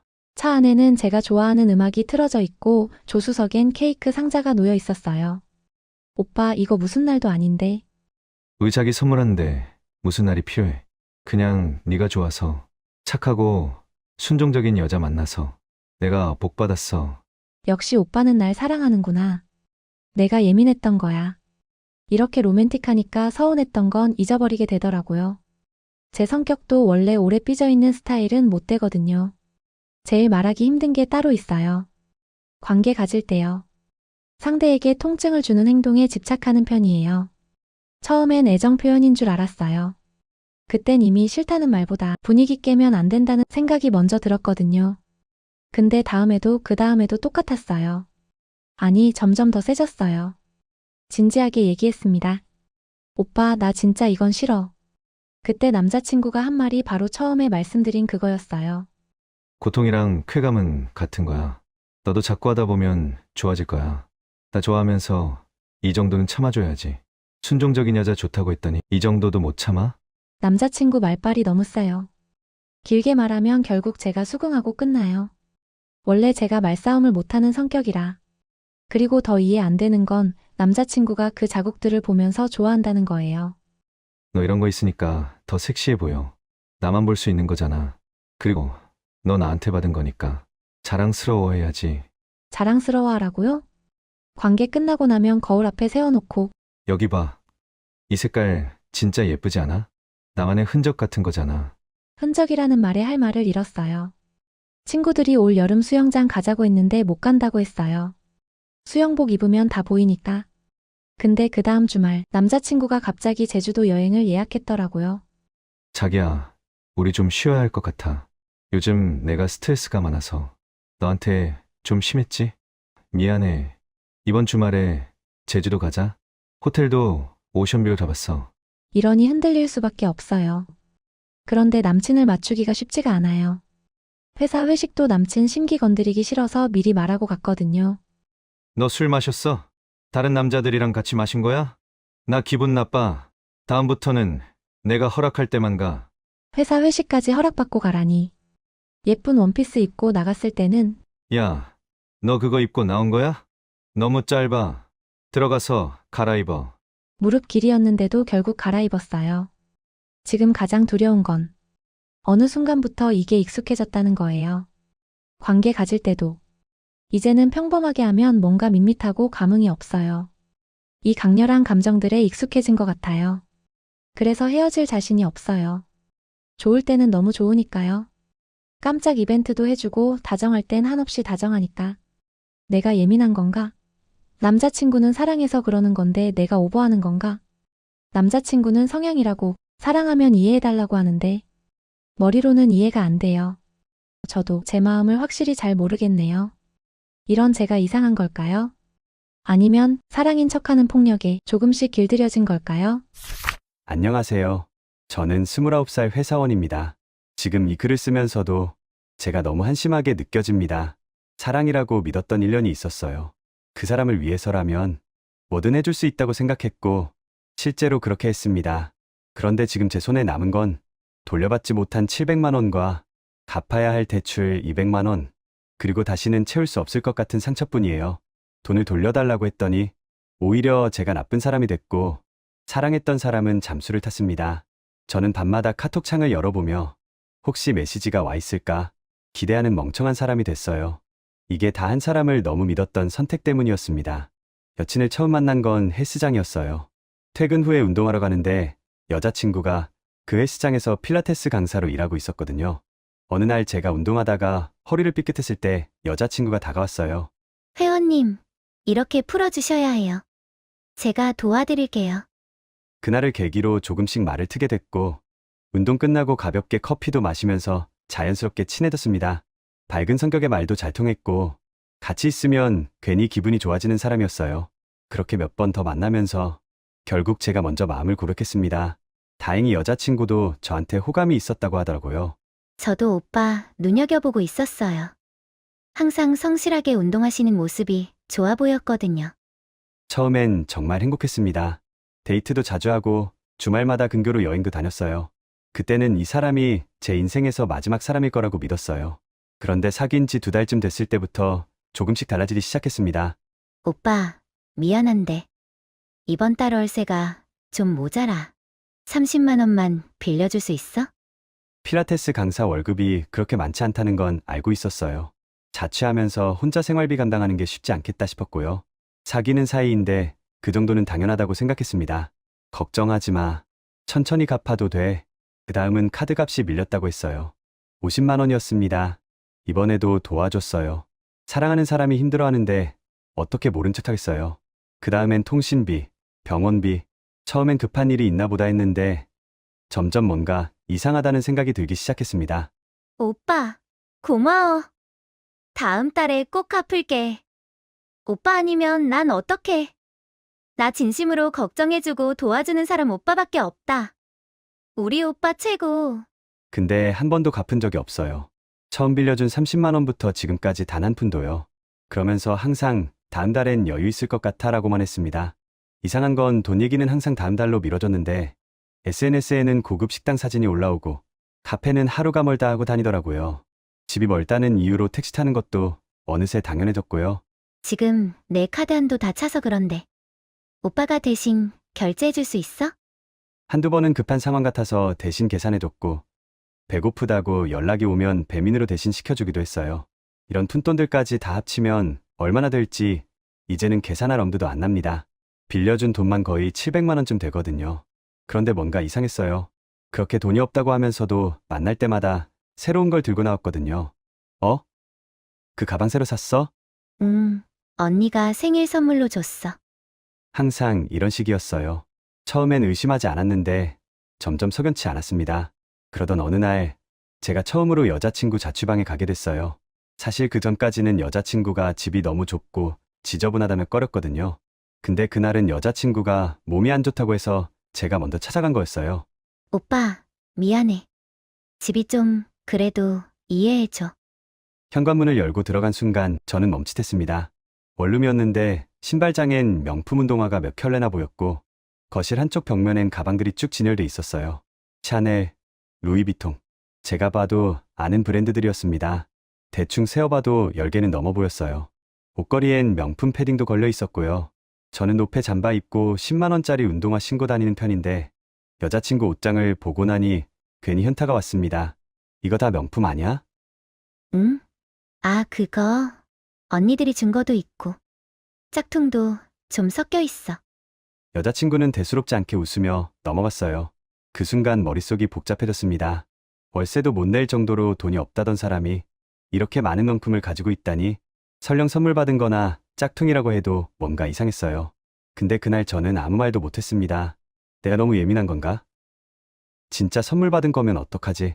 괜히 의심했다가 여자친구 기분 상하면 그렇게 스스로를 설득했어요. 사랑하는 사람을 의심하고 싶지 않았거든요. 그런데 이상하게 그날 이후로 여자친구가 더 당당해진 것 같았어요. 얼마 후엔 제가 잠깐 화장실 간 사이에 제 휴대폰을 본 모양이에요. 오빠, 이게 뭐야? 대출? 제 폰에 떠있던 대출 알림 메시지를 본 거예요.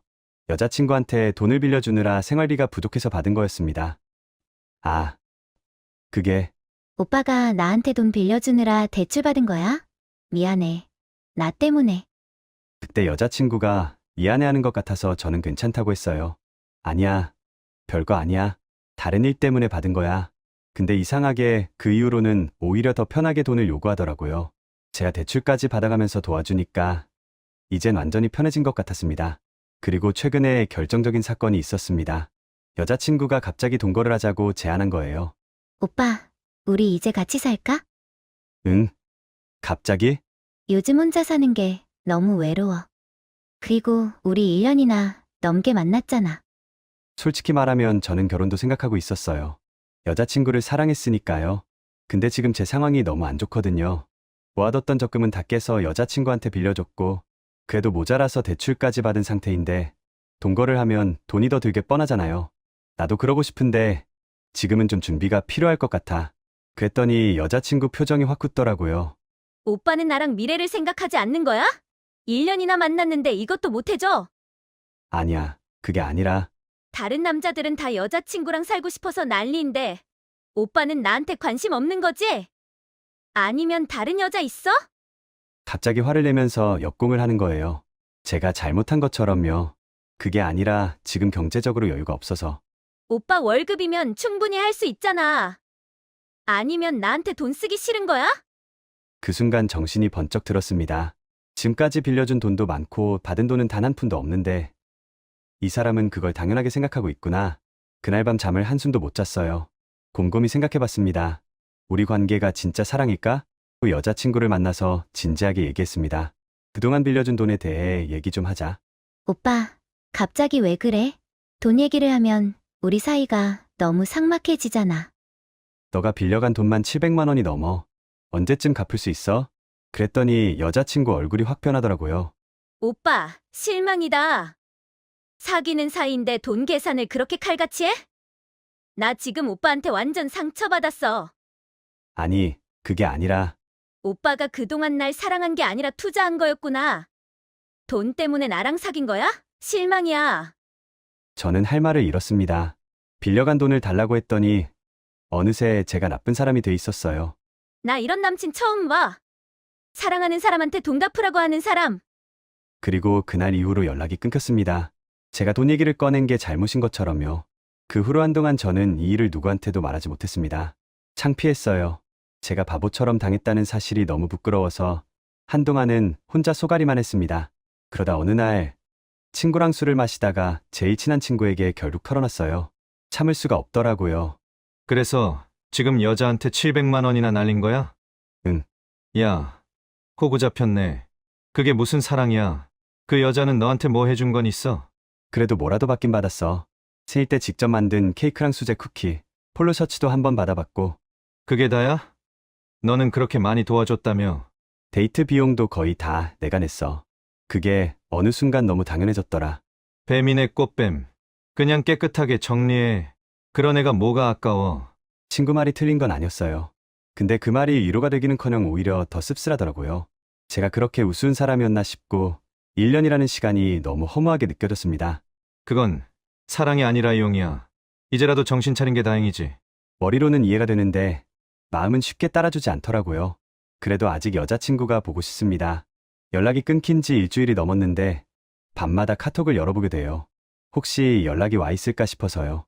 이상하죠? 저렇게 상처받았는데도 아직 마음 한켠에는 미련이 남아 있어요. 그래서 더 혼란스럽습니다. 만약 빌려준 돈이라도 받았더라면 이렇게까지 억울하진 않았을 것 같아요. 사랑이라고 믿고 내준 돈은 다 잃고 제 손에 남은 건 상처랑 자책뿐이니까요. 요즘은 제가 너무 한심하게 느껴집니다. 앞으로 누군가를 다시 믿을 수 있을지, 사랑이라는 말을 예전처럼 쉽게 받아들일 수 있을지 모르겠어요. 이 일을 어떻게 정리해야 될지도 막막합니다. 이런 상황에서 돈은 포기하는 게 맞는 건지, 아니면 끝까지 받아내는 게 맞는 건지, 비슷한 경험 있으신 분들 조언 부탁드립니다. 남자들은 키 큰 여자 싫어하나요? 요즘 보면 연예인들이나 아이돌도 키 큰 여자가 더 인기 있잖아요. 키 크면 옷발도 잘 받는다고 하고요. 근데 현실은 달라요. 제 키가 170이에요. 여자치고 큰 편이죠. 어릴 땐 키 크다는 소리 들으면 좋았어요. 친구들도 좋겠다고 많이 부러워했고요. 근데 40이 넘은 지금 이 키가 결혼의 발목을 잡고 있다는 생각이 자꾸 들어요. 저는 올해 42이에요. 미혼이고요. 솔직히 말씀드리면 저는 결혼이 너무 하고 싶어요. 거창한 거 바라는 게 아니에요. 퇴근하고 집 들어왔을 때 불 켜져 있는 거, 같이 밥 먹고 별거 아닌 얘기 나누는 거, 그냥 그런 소박한 일상이요. 전 지금 작은 회사에서 격리로 일하고 있어요. 중소기업이지만 나름 성실하게 다녔고 서울에서 자취하면서 5천만 원 정도 모았어요. 많이 모은 건 아니지만 혼자 살면서 이 정도 모았으면 스스로 꽤 잘했다고 생각해요. 결혼해도 당연히 맞벌이 할 생각이고요. 짐 되려는 게 아니라 같이 벌고 같이 살고 싶다는 거죠. 그런데 현실은 생각처럼 되질 않더라고요. 20대 때는 연애도 꽤 해봤어요. 그때는 인기도 있었고요. 소개팅 나가면 애프터도 많이 받고 솔직히 그때 남자들 골라가며 사귈 수 있었어요. 근데 35 넘어가면서 분위기가 확 달라지더라고요. 그때부터는 불안한 마음에 소개팅도 정말 많이 해봤어요. 친구 소개, 직장 동료 소개, 결혼정보회사의 앱까지. 진짜 안 해본 게 없는데도 다 안 되더라고요. 전 40 되면서부터는 나름 자기 객관화가 됐다고 생각하거든요. 그래서 저도 많이 내려놓았다고 생각해요. 사실 저 20대 때 180 이하 남자는 쳐다도 안 봤어요. 그게 당연한 줄 알았어요.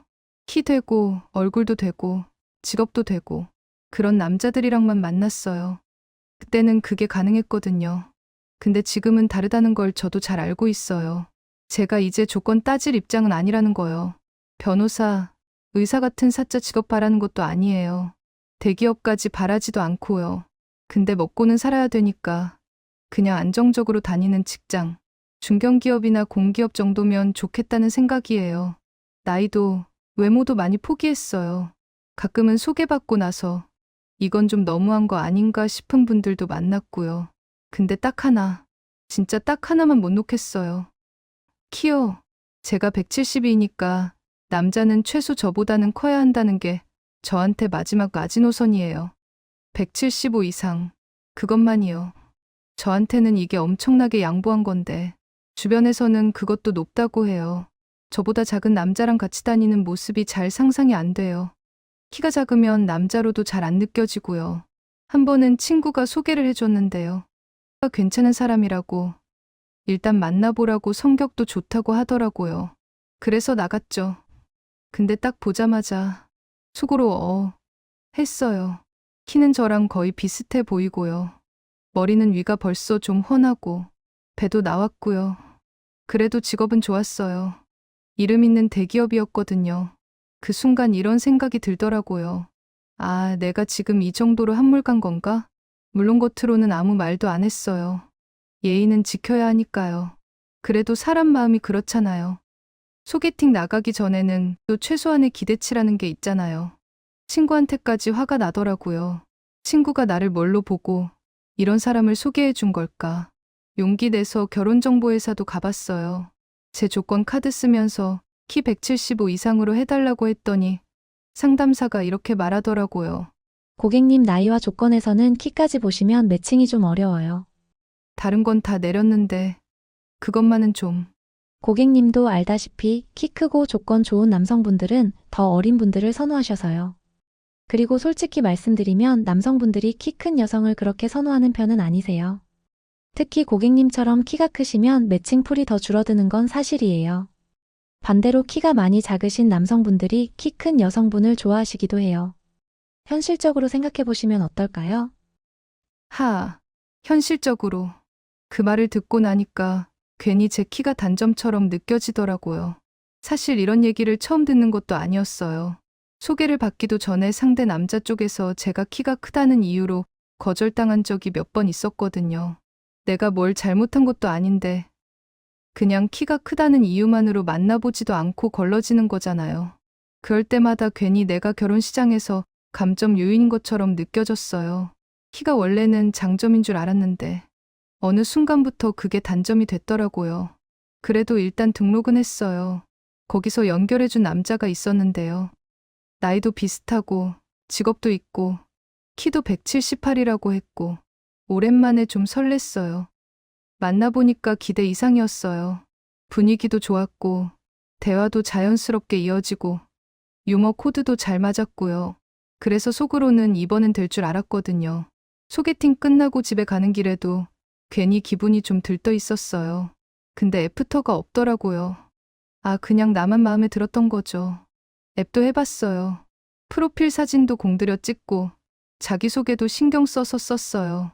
반응도 좀 있었는데 막상 만나보면 또 달라요. 사진이랑 실물이 다르고 대화가 되는 것 같다가도 막상 앉으면 어색하고요. 그래도 한 번은 프로필 보고 진짜 마음에 든 사람이 있었어요. 직업도 안정적이고 자기소개 글도 괜찮았거든요. 오랜만에 두근거렸어요. 막상 만나보니까 대화도 잘 통하고 분위기도 좋았어요. 그래서 몇 번 더 만나다 보니까 자연스럽게 사귀게 됐고요. 사귀고 한 달쯤 지났을 때는 결혼 얘기까지 오갔어요. 서로 나이가 있으니까 그게 자연스러운 수순이라고 생각했거든요. 저는 그때 결혼 생각에 하루하루가 행복했어요. 그런데 나중에 알고 보니까 그 사람이 했던 말들이 거의 다 거짓말이더라고요. 직업부터 시작해서 하는 얘기들이 전부 맞는 게 없었어요. 심지어 이름도 가명이었어요. 그리고 어느 순간부터 연락이 딱 끊겼어요. 말 그대로 잠수였죠. 나중에 생각할수록 화가 나더라고요. 그렇게 거짓말을 해놓고 설명 한마디 없이 그냥 사라진 거잖아요. 그 일 이후로는 사람 말을 쉽게 믿기가 어렵더라고요. 충격이 생각보다 컸는지 한동안은 자기 비하까지 하게 되더라고요. 다른 여자들은 잘만 만나는데 내가 너무 못생겼나? 나는 사랑받지 못하는 여자인가? 별의별 생각을 다 했어요. 이유를 알 수가 없으니까 그게 더 힘들더라고요. 내가 마음에 드는 남자는 나를 마음에 안 들어하고 나를 마음에 들어하는 남자는 내가 마음에 안 들고 이제야 인연을 만났나 싶었는데 사기꾼 같은 남자였고요. 돌이켜보면 30 후반부터는 저 좋다고 하는 분들 중에 하자 없는 분이 거의 없었어요.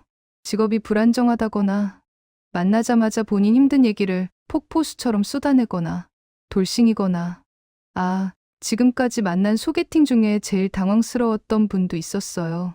첫 만남에서 전 여자친구 욕을 30분 동안 하는 분이요. 세상에 별의별 남자가 다 있구나 싶더라고요. 근데 왜 내 남자는 없는 걸까요? 요즘 이런 생각을 해요. 내가 남자 키 때문에 인연을 놓치고 있는 건지 아니면 원래 결혼이라는 게 이렇게 어려운 건지 포기는 못하겠어요. 아직은 결혼에 대한 미련이 너무 크거든요. 사랑하는 사람이랑 행복하게 사는 삶, 거창하지 않아도 되는 그런 소박한 일상이요. 그런데 왜 이렇게 어려운 걸까요?